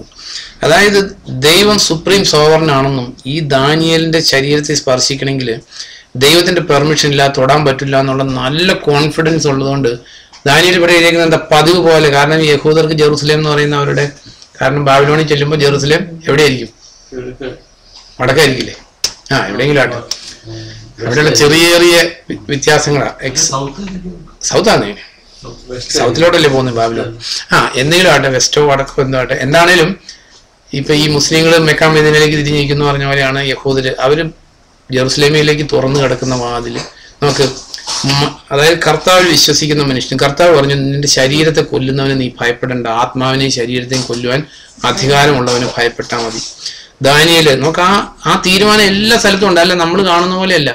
ഇവിടെ നോക്ക്, ആ തീരുമാനം വന്നു. വാതിൽ തുറന്നിട്ട് തന്നെ പതിവ് പോലെ 3 നേരം എന്തോ നമുക്കുള്ള വിവേകം വരുന്ന വിശ്വാസമില്ലായ്മയെന്ന് വരുന്ന വിവേകമാണ്. അതായത് കുഴപ്പം വരുന്നത്. കാരണം കർത്താവ് വിവേകമുള്ളവനായിരുന്നു അല്ലേ, നമ്മൾ വായിക്കുന്നില്ലേ? അതെ. അപ്പൊ നമ്മുടെ വിവേകം എന്താന്ന് ചോദിച്ചാൽ മിക്കവാറും കർത്താവിനെ ടെസ്റ്റിഫൈ ചെയ്യാൻ ധൈര്യം ഇല്ലാത്തതുകൊണ്ടും കർത്താവിനെ എന്താ പറയുന്നത് മനുഷ്യനെ ദൈവത്തെക്കാൾ കൂടുതലായിട്ട് മാനിക്കുന്നത് കൊണ്ടുള്ള അതിനെ എക്സ്ക്യൂസ് ചെയ്ത് പറയുകയും ചെയ്യും. അവിടെ ഈ 3 പേര് മാത്രമേ ഈ പ്രതിമയ്ക്ക് മുമ്പിൽ തലകുനിക്കാത്തവരുള്ളൂ. ബാക്കിയുള്ളവർ ഇത് തന്നെ പറഞ്ഞാണ്, നമ്മൾ സർപ്പത്തെ പോലെ വിവേകമുള്ളവരുമായിരിക്കണം, പ്രാവിനെ പോലെ നിഷ്കളങ്കരായിരിക്കണം, ഹൃദയങ്ങളെ ദൈവം നോക്കുന്നതിന് ഇഷ്ടം പോലെ എഴുതിയിട്ടുണ്ട്. നമുക്കൊരു കാര്യം ചെയ്യാം, നമുക്ക് തല കുനിച്ചു എന്ന് പ്രാർത്ഥിക്കാം യഹോവയോട്. നമ്മുടെ യഹോവയല്ലേ ഹൃദയങ്ങളെ നോക്കുന്നുള്ളൂ. അപ്പൊ നെബൂഖദ്നേസറിന് സന്തോഷമായി, ദൈവത്തോട് പ്രാർത്ഥിക്കുകയും ചെയ്തു. നമ്മുടെ ജീവനും രക്ഷപ്പെട്ടു. ഇങ്ങനെയാ നമ്മൾ പോയിക്കൊണ്ടിരിക്കുന്നത്. ഇങ്ങനെ പോകാത്ത മനുഷ്യർക്ക് വേണ്ടിയിട്ടുള്ളതാണ് കർത്താവിന്റെ രാജ്യവും വാഗ്ദത്തവും. അതും ഇതുമായിട്ടൊക്കെ എന്ത് ബന്ധമിരിക്കുന്നു? ഒരു ബന്ധമില്ല. അതും ഇതുമായിട്ട് എന്ത് ബന്ധമുണ്ട്? എന്തെങ്കിലും കമ്പാരിസൺ ഉണ്ടോ? ഇങ്ങനെ ഞാൻ പറഞ്ഞില്ലേ, ഈ ചേരാത്തതിനെ ചേർത്ത് ചൊല്ലുകിൽ എന്താ മലയാളത്തിൽ എന്തൊരു വാക്കുണ്ട്? ഇത് ഉൽപ്രേക്ഷയായ, അല്ലാതെ ഇത് വിശ്വാസമല്ല. ഇത് ഉൽപ്രേക്ഷയാ, ഇത് വിശ്വാസമൊന്നുമല്ല. ഈ ദാനിയേൽ 2-ന്റെ അല്ല 3-ന്റെ ഒന്ന് വായിച്ചു. 3:16 വായിച്ചു. ഈ ഉൽപ്രേക്ഷയിലൊക്കെ സംഗതി പോയിക്കൊണ്ടിരിക്കുന്നത്. ശദ്രക്കും മേശക്കും അബേദ്നെഗോവും രാജാവിനോട് നെബൂഖദ്നേസറിന് ഈ കാര്യത്തിൽ ഉത്തരം പറയാൻ ആവശ്യമില്ല. It does not require an answer. സേവിക്കുന്ന ദൈവത്തിന് ഞങ്ങളെ വിടിയിപ്പാൻ കഴിയുമെങ്കിൽ അവൻ ഞങ്ങളെ എരിയുന്ന തീച്ചുവിൽ നിന്നും രാജാവിന്റെ കയ്യിൽ നിന്നും വിടുവിക്കും. അല്ലെങ്കിലും ഞങ്ങൾ രാജാവിന്റെ ദേവന്മാരെ സേവിക്കുകയില്ല. അതെ, ഇങ്ങനെ തന്നെ പല കാര്യങ്ങൾക്കും മറുപടി അർഹിക്കുന്നില്ല. ശദ്രക്കും മേശക്കും അഭിനയവും പറഞ്ഞു ഇതിന് ഉത്തരം പറയേണ്ട പോലും ആവശ്യമില്ല. അവർ പറഞ്ഞു നീ ഇപ്പോഴെങ്കിലും കുമ്പിടുവാണെങ്കിൽ ജീവൻ രക്ഷിക്കാന്ന് പറഞ്ഞു. അപ്പം ശദ്രക്കും മേശക്കും അഭിനയവും ഉൽപ്രേക്ഷാലങ്കൃതി പ്രയോഗിക്കാതെ പറഞ്ഞു ഇത് ആൻസർ പോലും അർഹിക്കുന്നില്ല. ഞങ്ങളുടെ ദൈവത്തിന് ഈ തീച്ചൂളയിൽ നിന്ന് വിടുവിക്കാൻ പറ്റും. വിടുവിച്ചില്ലെങ്കിലും നോ പ്രോബ്ലം. ഇങ്ങനെയാണ് നമ്മുടെ ജീവിതത്തിലൂടെ പാരമ്പര്യവും ദൈവവചനവും കൂടെ കൂട്ടിക്കുഴച്ചിട്ടേക്കുക. ഇവിടെ ബാബിലോണിയ സഭകളുണ്ട്, ഇവിടുത്തെ സമുദായങ്ങളുണ്ട്, കത്തോലിക്ക, യാക്കോവ, മർത്തോമ, CSI എന്നൊക്കെ. ശിശുസ്നാനമുള്ള എല്ലാ സഭയും ബാബിലോണിയ സഭയും ഒരു സംശയമില്ല. ഈ ശിശുസ്നാനം ഇല്ലാത്തതുകൊണ്ട് ശരിയാവും എന്നല്ല ഞാൻ പറഞ്ഞത്. ശിശുസ്നാനം ഉണ്ടെങ്കിൽ പിന്നെ ക്ലാസിഫൈ ചെയ്യാൻ ബുദ്ധിമുട്ടില്ല. കാരണം മാമോദിസം മുക്കി വീണ്ടും ജന്മം പ്രാപിക്കാന്ന് പഠിപ്പിക്കുമ്പോൾ തന്നെ പിന്നെ അതിനെക്കുറിച്ച് ഈ പറഞ്ഞ പോലെ തന്നെ അതിനെക്കുറിച്ച് സംസാരിക്കേണ്ട ആവശ്യമില്ല. ബാബിലോണിയ സഭയാണ്. ഈ ബാബിലോണിയ സഭയിൽ ജീവിച്ച് മരിക്കണോ അത് ദൈവത്തിന്റെ വചനം അനുസരിക്കണോ എന്നുള്ള കാര്യത്തിൽ ഇതാ പറയുന്നത്, ദൈവത്തെ അനുസരിക്കുന്നവർക്ക് അതിനുവേണ്ടി ജീവിക്കാൻ ഇറങ്ങി പുറപ്പെടുമ്പോൾ ഏത് തീച്ചൂളൽ എറിയപ്പെട്ടാലും നമുക്ക് ആവശ്യമുള്ള പ്രൊവൈഡ് ചെയ്ത് മരണം വരെ നമ്മെ തീറ്റി പുലർത്താൻ നമ്മുടെ കർത്താവ് ശക്തനാ. ഇനി അപ്പോസ്തലനായ പൗലോസിന്റെ ഒക്കെ കഷ്ടങ്ങളെ പോലെ അല്ല, ഇനി ദൈവം തീറ്റി പോറ്റിയില്ല, നമ്മൾ പട്ടിണി കിടന്ന് മരിക്കേണ്ട വന്നാലും ഈ പ്രതിമയ്ക്ക് മുമ്പിൽ തല കുനിക്കില്ല എന്ന് പറയുന്ന പോലെ തന്നെയാണ് ദൈവവചനത്തെ വ്യഭിചരിച്ചിരിക്കുന്ന ഈ സഭകളിൽ പോയി അതിന്റെ മുമ്പിൽ നടുക്ക് പോയി നിന്നിട്ട് പ്രാമയെ പോലെ നിഷ്കളങ്കനും സർപ്പത്തെ പോലെ ബുദ്ധിയാന്ന് പറഞ്ഞ് ഞാൻ ഈ അനാചാരങ്ങളൊന്നും ഞാൻ പ്രാക്ടീസ് ചെയ്യുന്നതിന് ഞാൻ അവിടെ നിൽക്കുന്നെങ്കിലും പണ്ടൊരു അമ്മച്ചി പറഞ്ഞ് ഞാൻ ഓർക്കുന്നുണ്ട്. സാമി അറിയാം, കൊണ്ടാഴിയിലുള്ള ഒരു അമ്മച്ചിയാണ്. അമ്മച്ചിയുടെ ഇങ്ങനെ ഒരു മുറി മാനസാന്തരമുള്ള ഒരു അമ്മച്ചിയാണ്. അമ്മച്ചിക്ക് ഇങ്ങനെ സ്നാനപ്പെടണം എന്നൊക്കെ ഉള്ള കാര്യമൊക്കെ കേട്ടു. അപ്പൊ അമ്മച്ചിക്ക് മോൻ എതിർപ്പാണ്. അതുകൊണ്ട് അമ്മച്ചി ഇനി മോനെ ബുദ്ധിമുട്ടിപ്പിക്കണ്ടെന്ന് വിചാരിച്ചിട്ട് സ്നാനപ്പെടുന്നില്ല. അപ്പൊ അമ്മച്ചി എല്ലാവരോടും പറഞ്ഞ, മക്കളെ നിങ്ങൾ സ്നാനക്കുളത്തിൽ ഇറങ്ങിയപ്പോൾ നിങ്ങളോടുകൂടെ ഞാനും ഉണ്ടായിരുന്നു ആ കുളത്തിന്റെ നടുവിൽ, ഞാനും നിങ്ങളോടുകൂടെ സ്നാനപ്പെട്ടിട്ടുണ്ട് എന്ന് പറഞ്ഞ പോലെ ഈ ശദ്രക് മേശക് അഭിനവ് പറഞ്ഞ പോലെ തന്നെയുള്ളൂ. കർത്താവിനോടുകൂടി മരിക്കേണ്ട വന്നാലും കർത്താവിന്റെ വചനത്തെ ത്യജിച്ച് ഈ ബാബിലോണിയ സഭകള്, പൗരോഹിത്യമുള്ള സഭകള്, ഓൾഡ് ടെസ്റ്റ്മെന്റിന്റെ വേഷവിധാനങ്ങൾ ഇടുന്ന സഭകള്, തലയിൽ തൊപ്പി വയ്ക്കുന്ന സഭകള്, അരക്കെട്ടുള്ള സഭകള്, കുപ്പായമുള്ള സഭകള്, അതിൽ നിന്ന് എന്താ പറയുക, അന്തസ്സില്ലാതെ ജീവിക്കുന്നേക്കാൾ നല്ലത് ആത്മാഭിമാനത്തോടു കൂടി കർത്താവ് അനുവദിക്കുന്ന എല്ലാം സഹിച്ച് ഈ ലോകത്തിൽ എന്ത് കഷ്ടം വന്നാലും അതിന് സന്നദ്ധതയോടുകൂടി മരിക്കാനുള്ള വില്ലിങ്നെസ്സോടുകൂടി ജീവിക്കുന്നവർക്ക് മാതൃകയാണ് ശദ്രക് മേശക് അഭിനഗോ. അപ്പൊ അവര് തീച്ചൂളയിലേക്ക് പിടിച്ചിട്ടു. അപ്പൊ ഈ കർത്താവിന് വേണ്ടി ജീവിക്കാൻ ഇറങ്ങി പുറപ്പെടുമ്പോൾ എല്ലാം ഫ്ലവർ ബെഡാന്ന് വിചാരിച്ചാൽ നടക്കില്ല. ഇവരെ തീച്ചൂളയിലേക്ക് എറിഞ്ഞില്ല, അത് അതിനു മുമ്പ് രക്ഷിച്ച ദൈവം ഇല്ല. തീച്ചൂളയിലിട്ടപ്പോ എന്ത് പറ്റി സാമ? അതല്ല, 4 പേരായി എന്നുള്ളതല്ല, ഇവരെ ബന്ധിച്ച തീച്ചൂളയിലേക്ക് ഇട്ടത്. ഈ കെട്ടെല്ലാം കത്തിപ്പോയി. ഇങ്ങനെ തന്നെ കർത്താവിന് വേണ്ടി നമ്മളൊരു കഷ്ടം സഹിക്കാൻ വില്ലിങ് ആയാല് നഷ്ടപ്പെടുന്നത് എന്തായിരിക്കും? നമ്മുടെ ജീവിതത്തിലുള്ള കുറെ സ്വാർത്ഥതയും ലോകസ്നേഹവും കുറെ നമുക്ക് ദൈവത്തിന്റെ മുമ്പിൽ യോഗ്യമല്ലാത്ത കുറെ ഈവിൾ ക്യാരക്ടേഴ്സ് ആയിരിക്കും നമ്മൾ തീച്ചൂളെ പോകുമ്പോൾ കത്തിപ്പോകുന്നത്. അല്ലാതെ ഗുണം വരുന്ന, ഐശ്വര്യം വരുന്ന, നമുക്ക് നന്മ വരുന്ന ഒന്നും നഷ്ടപ്പെടില്ല കർത്താവിനെ പ്രതി നമ്മളൊരു കഷ്ടം സഹിക്കാൻ ഇടയായാലും. അപ്പസ്തോലന്മാരെ കൊണ്ട് പ്രഹരിച്ചു. അപ്പസ്തോല പ്രവൃത്തി 4 അധ്യായത്തില് അല്ല 5 അധ്യായത്തില് ഈ തിരുനാമത്തെ കുറിച്ച് ഇനി വായ് തുറക്കരുതെന്ന് പറഞ്ഞ് അവരെ ഭീഷണിപ്പെടുത്തി അവരെ അടിച്ചു. എനിക്ക് ആ വചനം വളരെ ഇഷ്ടമാണ്. 5-ന്റെ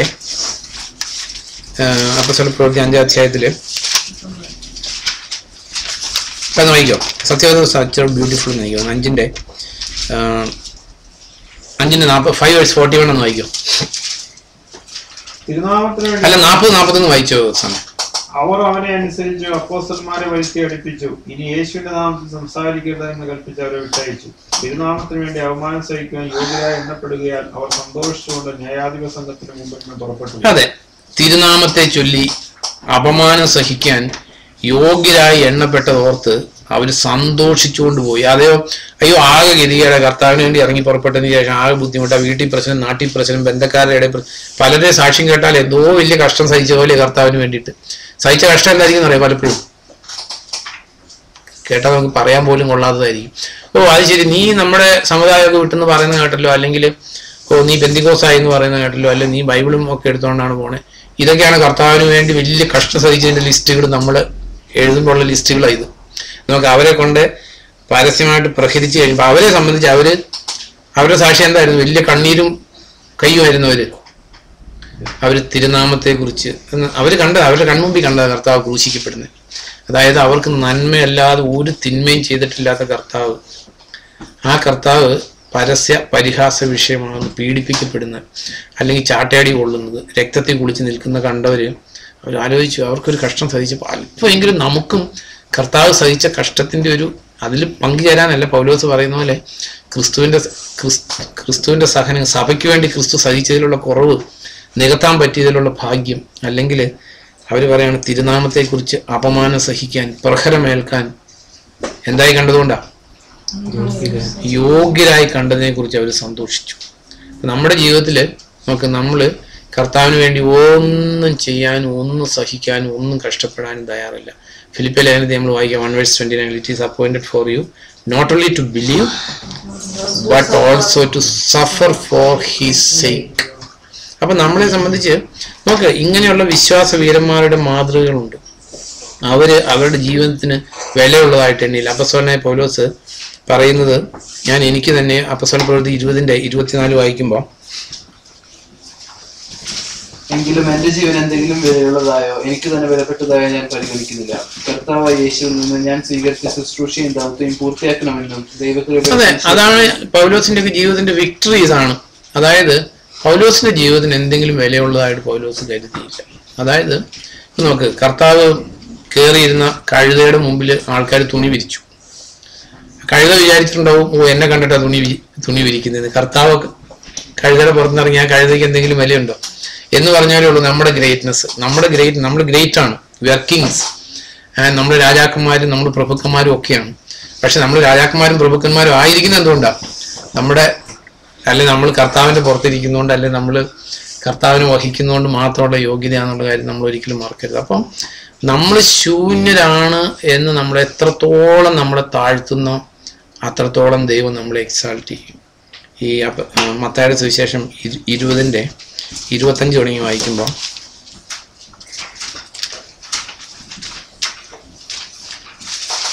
എന്നാൽ യേശു അവരെ അടുത്ത് വിളിച്ചു പറഞ്ഞു, വിജാതിയുടെ മേൽ അവരുടെ ഭരണാധിപർ യജമാനത്വം പുലർത്തുന്നുവെന്നും പ്രമാണിമാർ അവരുടെ മേൽ അധികാരം നടത്തുന്നുവെന്നും നിങ്ങൾക്കറിയാമല്ലോ.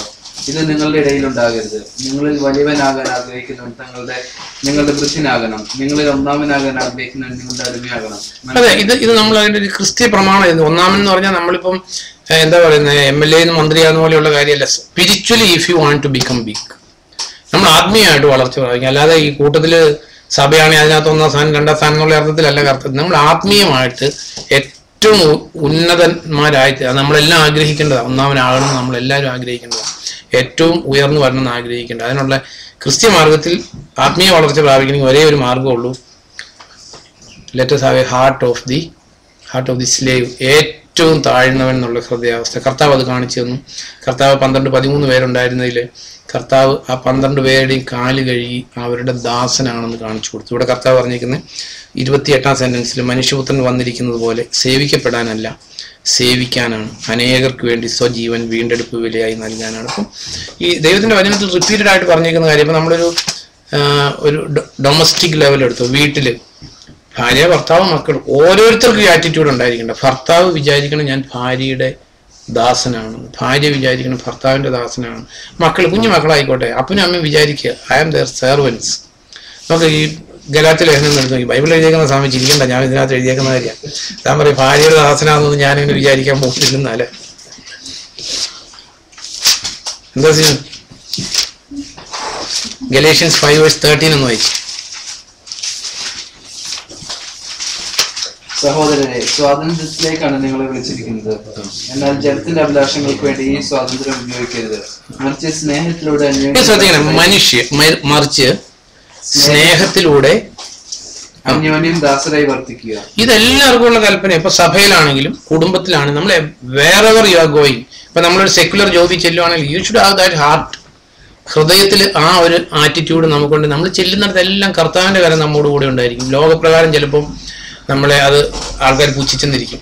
എവിടെ ചെല്ലുമ്പോഴും ഞാൻ ഈ വേറൊരാളുടെ അടുത്ത് ചെല്ലുമ്പോൾ ഈ ആളെ സേവിക്കാനാണ് ദൈവം എന്നെ ആക്കിയിരിക്കുന്നത് എന്നുള്ള കർത്താവിന്റെ ഹൃദയം ഉണ്ടെങ്കിൽ ചെല്ലുന്നിടത്ത് വിജയം അല്ലാതെ പരാജയം വരുന്ന ഒരു പ്രശ്നമേ ഉദിക്കുന്നില്ല. ഇവിടെ പറഞ്ഞേക്കുന്നത് സ്നേഹത്തിൽ പരസ്പരം അന്യോന്യം ദാസരായിട്ട് വർത്തിക്കും. ഒരു കുടുംബേട് ഭാര്യയുടെ ദാസനാണ് ഞാൻ എന്ന് വിചാരിച്ചുകൊണ്ട് ഒരു കുഴപ്പം പറ്റില്ല. സമയം പറ്റുമോ? അല്ലെങ്കിൽ വൈസ് വേഴ്സ, ഇപ്പൊ ഭാര്യ ഭർത്താവിന്റെ ദാസനാണ്. മക്കളുടെ കാര്യം ഇടഞ്ഞിപ്പം മക്കളുടെ നമ്മുടെ ഇന്ത്യൻ കൾച്ചറിൽ നീതിസാരത്തിലുണ്ട്. പിള്ളേരെ എങ്ങനെ കണക്കാക്കണമെന്നാ? രാജാക്കന്മാരെ പോലെ കണക്കാക്കണം. അല്ല, അതായത് ഇതിപ്പോ ക്രിസ്ത്യ പ്രമാണത്തില് അത് എല്ലാവരുടെയും ദാസനാണെന്നുള്ള ഒരു ഹൃദയാവസ്ഥയിൽ നമ്മൾ ജീവിച്ചാൽ നമുക്ക് ഒരിക്കലും മുറിവേക്കില്ല. ഈ അഹങ്കാരം വരുമ്പോഴാണ് അതോടുകൂടി എല്ലാ പ്രശ്നങ്ങളും ഉണ്ടാകുന്നത് മനുഷ്യന്റെ ജീവിതത്തിൽ. അപ്പൊ നമ്മൾ സ്പിരിച്വലി വളരാൻ ആഗ്രഹിക്കുന്നെങ്കിൽ you should have the heart of a servant. കർത്താവ് അതാ പഠിപ്പിച്ചിട്ടുണ്ട്.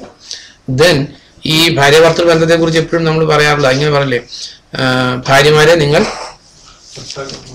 ഭർത്താക്കന്മാർക്ക് ഷെറിനറിയാലോ അത്. പക്ഷെ ഇത് ഈ ബൈബിളിന് അതൊരു പ്രോബ്ലം എന്താണെന്ന് വെച്ചാല് ഈ സബ് ഹെഡിങ്സ് വന്നേക്കുന്നതുകൊണ്ടുള്ള ഒരു പ്രോബ്ലം. ഈ 5ാം അധ്യായം വരുന്നത് എഫേഷ്യൻസ് 5 5:22 തുടങ്ങിയ സമയം പെട്ടെന്ന് വായിച്ചു. 5:22 ഭാര്യമാരെ കർത്താവിനെന്ന പോലെ സ്വന്തം ഭർത്താക്കന്മാരെ കീഴടങ്ങി. ആ മതി. അതിങ്ങനെ ഇനി ഭർത്താവിനുണ്ട്, ഭർത്താവ് ക്രിസ്തു സഭയെ സ്നേഹിച്ച പോലെ ഭാര്യയെ സ്നേഹിക്കണം. പക്ഷെ ഇപ്പം സാമിന്റെ ബൈബിളിൽ ഹെഡിങ് ഇല്ല, അല്ല ഉണ്ടോ?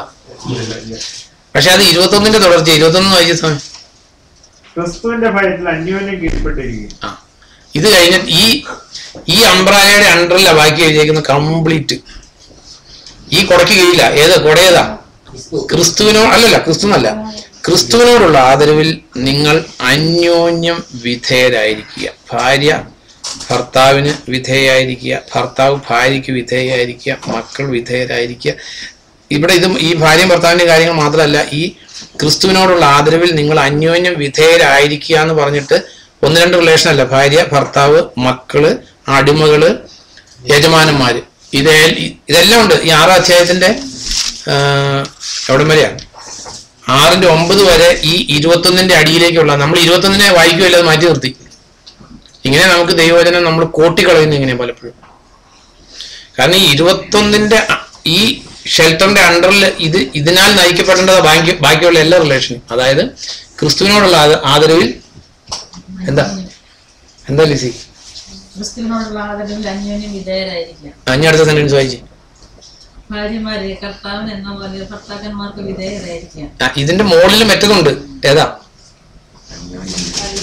ഈ അന്യോന്യം വിധേയരായിരിക്കാനുള്ള കമ്മിറ്റ്മെന്റ് ഇല്ലാത്ത കുടുംബത്തിലാണ് പൊതുവെ ഭർത്താവിന് ആരുടെ റൈറ്റ് അറിയായിരിക്കും? ആരുടെ റൈറ്റ് അറിയായിരിക്കുമ്പോൾ അറിയില്ല. ഭാര്യയുടെ റൈറ്റ്സ് അറിയാവുള്ളൂ. ഭർത്താവിന് ഭാര്യയുടെ റൈറ്റ്സ് അറിയാം, ഭാര്യയ്ക്ക് ഭർത്താവിന്റെ റൈറ്റ് അറിയാം. ഭർത്താവ് എപ്പോഴും ഭാര്യയോട് പറയും ഭർത്താവിന് കീഴടങ്ങിയിരിക്കണം എന്നാണ് ബൈബിളിൽ എഴുതിയേക്കുന്നത്. വേറെ ക്രിസ്തു സഭയെ സ്നേഹിച്ച പോലെ ഭാര്യയെ സ്നേഹിക്കണം എന്നുള്ള ഭർത്താവിന്റെ ജോലി ഭർത്താവിന് അറിയില്ല. അറിയാമോ തോമസ്? അതറിയില്ല. പൊതുവെ അതറിയത്തില്ല. തോമസിന് അറിയാവുന്ന രീതിയിൽ എല്ലാവരും അങ്ങനെ ഉത്തമ ഭർത്താക്കന്മാരല്ലല്ലോ. ആണോ?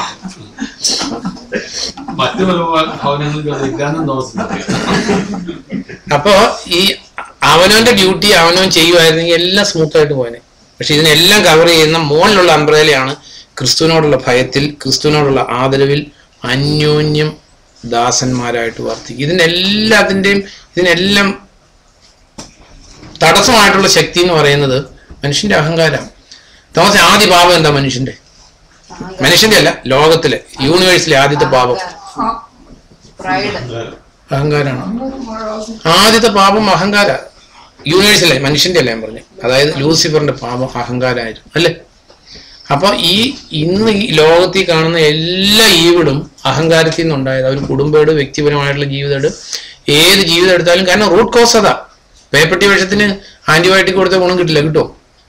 എല്ലാ പ്രശ്നവും അഹങ്കാരത്തിൽ നിന്നുണ്ടായതുകൊണ്ട് എല്ലാ പ്രശ്നത്തിനും പരിഹാരവും താഴ്മയെന്ന് വരണം.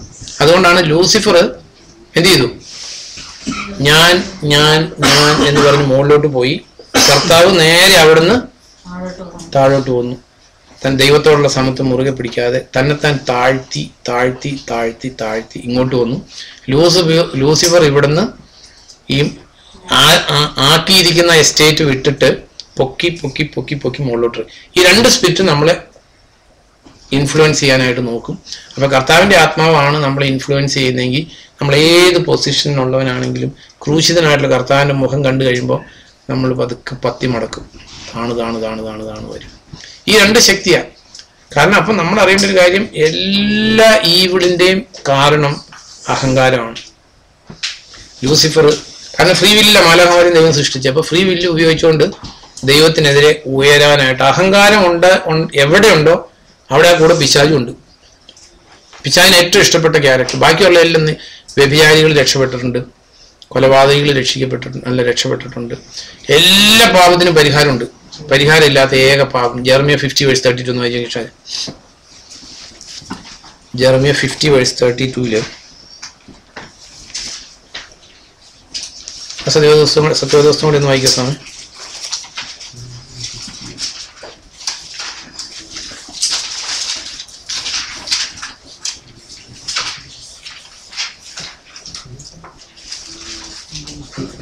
അഹങ്കാരി ഇടറി വീഴും, ആരും അവനെ എഴുന്നേൽപ്പിക്കുകയില്ല. ഇല്ല, ഇതിനകത്ത് വായിച്ചു ഷാജ. 50:32, 50:32. ജെറമ്യ 50:32. അഹങ്കാരിയായവൻ എഴുന്നേൽപ്പിക്കാൻ ആരും ഇല്ലാതെ ഇടറി വീഴും. അതെ, ബാക്കിയുള്ള എല്ലാവരും എഴുന്നേൽക്കും. അഹങ്കാരിയായിട്ടുള്ളവൻ എഴുന്നേൽപ്പിക്കാൻ ആരും ഇല്ലാതെ വീഴും. ബാക്കിയുള്ള എല്ലാ പാപവും ദൈവം കരുണ കാണിച്ചിട്ടുണ്ട്. കാരണം ലൂസിഫറിന്റെ പാപത്തിന് പരിഹാരം ദൈവം ചെയ്തില്ല എന്ന മനുഷ്യൻ ഡിസീവ്ഡ് ആയിരുന്നു, പിശാചനാണ്. അതുകൊണ്ട് മനുഷ്യനെ രക്ഷിക്കാൻ ദൈവം മനുഷ്യാവതാരം എടുത്തു. അപ്പൊ നമ്മുടെ ജീവിതത്തിലും അഹങ്കാരം വന്നാൽ പ്രതിവിധിയില്ല. അസൂയക്കും കഷണ്ടിക്കും മരുന്നില്ല എന്ന് പറയുന്ന പോലെ അഹങ്കാരിയായിട്ടുള്ളവൻ എഴുന്നേൽപ്പിക്കാൻ ആരും ഇല്ലാതെ വീഴും. അപ്പൊ നമ്മുടെ ജീവിതത്തിൽ നമ്മൾ അതായത് ആത്മീയ ജീവിതത്തിന്റെ, ക്രിസ്ത്യ ജീവിതത്തിന്റെ ഏറ്റവും വലിയ വിജയം എന്ന് പറയുന്നത് നമ്മൾ താഴ്ത്തി കൊടുത്തേക്കാവോ. നമ്മളെ ഒരാൾ ചീത്ത വിളിച്ചു, ഒരു കുഴപ്പമില്ല, മര്യാദയ്ക്ക് കേട്ടിട്ട് പോയേക്കാം. അല്ലെങ്കിൽ വേറൊരാൾ നമ്മുടെ അറിയില്ല, അവനോട് രണ്ട് പറഞ്ഞപ്പോൾ എനിക്കൊരു ആശ്വാസമായി, ആ സ്പിരിറ്റ് ഒക്കെ കളഞ്ഞിട്ട് എന്താ ക്ഷരം കൂടെ നോക്കുന്നത്? അങ്ങനെയാണ് പൊതുവെ. രണ്ട് പറഞ്ഞു കഴിയുമ്പോൾ ഒരു ആശ്വാസമാകും. അപ്പോ ഇങ്ങനെയൊന്നും നമ്മൾ അടയ്ക്കാൻ, വായിൽ നിന്ന് അവിവേകം വരാതിരിക്കുന്ന ഹൃദയം ശരിയാണ്. അപ്പോ ഈ ഒന്ന് താഴ്ത്തി കൊടുക്കാൻ, ശരി ആര് വേണേലും എന്റെ തലയുടെ കയറി ഇറങ്ങി പൊക്കോട്ടെ. നമ്മൾ കഴിഞ്ഞ ദിവസം ചിന്തിച്ചത് കർത്താവിനെ ഭീഷണിപ്പെടുത്തിയപ്പോ തിരികെ ഭീഷണിപ്പെടുത്തിയോ? അല്ല ലിസി, നമ്മൾ പൊതുവെ നമ്മുടെ നാവൊക്കെ ഒരു കുഴപ്പമില്ലാത്ത, പക്ഷെ ആരെങ്കിലും പറയിപ്പിച്ചാൽ നമ്മൾ പറയുന്ന അവസ്ഥയാണെങ്കിൽ ഇറ്റ് ഈസ് സെയിം. എന്തെങ്കിലും വ്യത്യാസമുണ്ടോ? അപ്പൊ ഈ ആരെങ്കിലും പറയിപ്പിച്ചാൽ പറയുന്ന അവസ്ഥയൊക്കെ അഹങ്കാരം. അവർ ഒന്നുമല്ല, താഴ്ന്നു കൊടുക്കാൻ തയ്യാറില്ല. ആരുടെ, ഞാൻ ലിസിനെ ഉദ്ദേശിച്ചല്ല, നമ്മളെല്ലാവരുടെയും കാര്യം. അപ്പൊ നമ്മുടെ ജീവിതത്തില് ഒന്ന് താഴാൻ, കാരണം ഓർത്തിരിക്കേണ്ട ഒരു കാര്യം, അഹങ്കാരിയായിട്ടുള്ളവൻ എഴുന്നേൽപ്പിക്കാൻ ആരും ഇല്ലാതെ വീഴും. ആ വീഴ്ച വലുതായിരിക്കും. അപ്പൊ അഹങ്കാരിയായിട്ടുള്ളവൻ ഒരു ദിവസം കൊണ്ടല്ല, ഗ്രാജുവലി ചെന്ന് അഹങ്കാരത്തിൽ വീഴുവാൻ പ്രതിവിധി ഇല്ലാത്തൊരു വീഴ്ച ചെന്ന് വീഴും. അതുകൊണ്ട് നമ്മൾ വേറെ എന്തെല്ലാം തെറ്റ് വന്നാലും എപ്പോഴും കാത്തു സൂക്ഷിക്കേണ്ട ഒരു പാപം ദൈവം അഹങ്കാരികളെ എതിർക്കുന്നു എന്ന് എഴുതിയിരിക്കുന്നു, വിനീതർക്ക് കൃപ കൊടുക്കുന്നു. അപ്പം നമ്മൾ അഹങ്കാരം വന്നാൽ ശരിക്കും നമ്മൾ പലപ്പോഴും ജെറമിയാലൊക്കെ പറഞ്ഞിരിക്കുന്ന അഹങ്കാരങ്ങൾ വന്ന് സൗന്ദര്യത്തെക്കുറിച്ച് അഹങ്കരിക്കും, ആരോഗ്യത്തെക്കുറിച്ച് അഹങ്കരിക്കും, സമ്പത്തിനെ കുറിച്ച് അഹങ്കരിക്കും. അങ്ങനെ മൂന്നായിട്ട് ക്ലാസിഫൈ ചെയ്തേക്കും. ഇതിനകത്തൊക്കെ വരും എന്തെങ്കിലുമുള്ള നമ്മുടെ പിതൃപാരമ്പര്യം, അല്ല വീട്ടില് സമ്പത്തുള്ളതിനെ കുറിച്ച്, ആരോഗ്യമുള്ളതിനെ കുറിച്ച്, സൗന്ദര്യമുള്ളതിനെ കുറിച്ച്, കുലമഹിമയെ കുറിച്ച്. ഇതിന്റെ എല്ലാം ഓപ്പോസിറ്റാ മാനസാന്തരം. കർത്താവ് അതുകൊണ്ടാ ജോൺ ദി ബാപ്റ്റിസ്റ്റ് മാനസാന്തരത്തെ കുറിച്ച് പറഞ്ഞപ്പോ ആദ്യം പറഞ്ഞെന്താ? ഫസ്റ്റ് എന്താ സമയം അല്ലല്ല, കുറെ കാര്യങ്ങൾ എക്സ്പ്ലെയിൻ ചെയ്തു മാനസാന്തരത്തിന് അനുകൂലമായിട്ടുള്ള ഫലങ്ങൾ. അതായത് കുലമഹിമ. എന്റെ വല്യപ്പന്റെ അനിയൻ ബിഷപ്പാണ്, ഞങ്ങളുടെ അച്ഛന്മാരും കന്യാസ്ത്രീമാരും ഉള്ള വീടാണ്, അല്ല ഞങ്ങൾ വലിയ കുടുംബക്കാരാണ്. ഇതിനൊന്നും ദൈവത്തിന് മുമ്പിൽ 5 പൈസയുടെ വിലയില്ല, വേസ്റ്റ് പേപ്പറിന്റെ വില പോലും ഇല്ല. അപ്പോൾ കുലമഹിമ.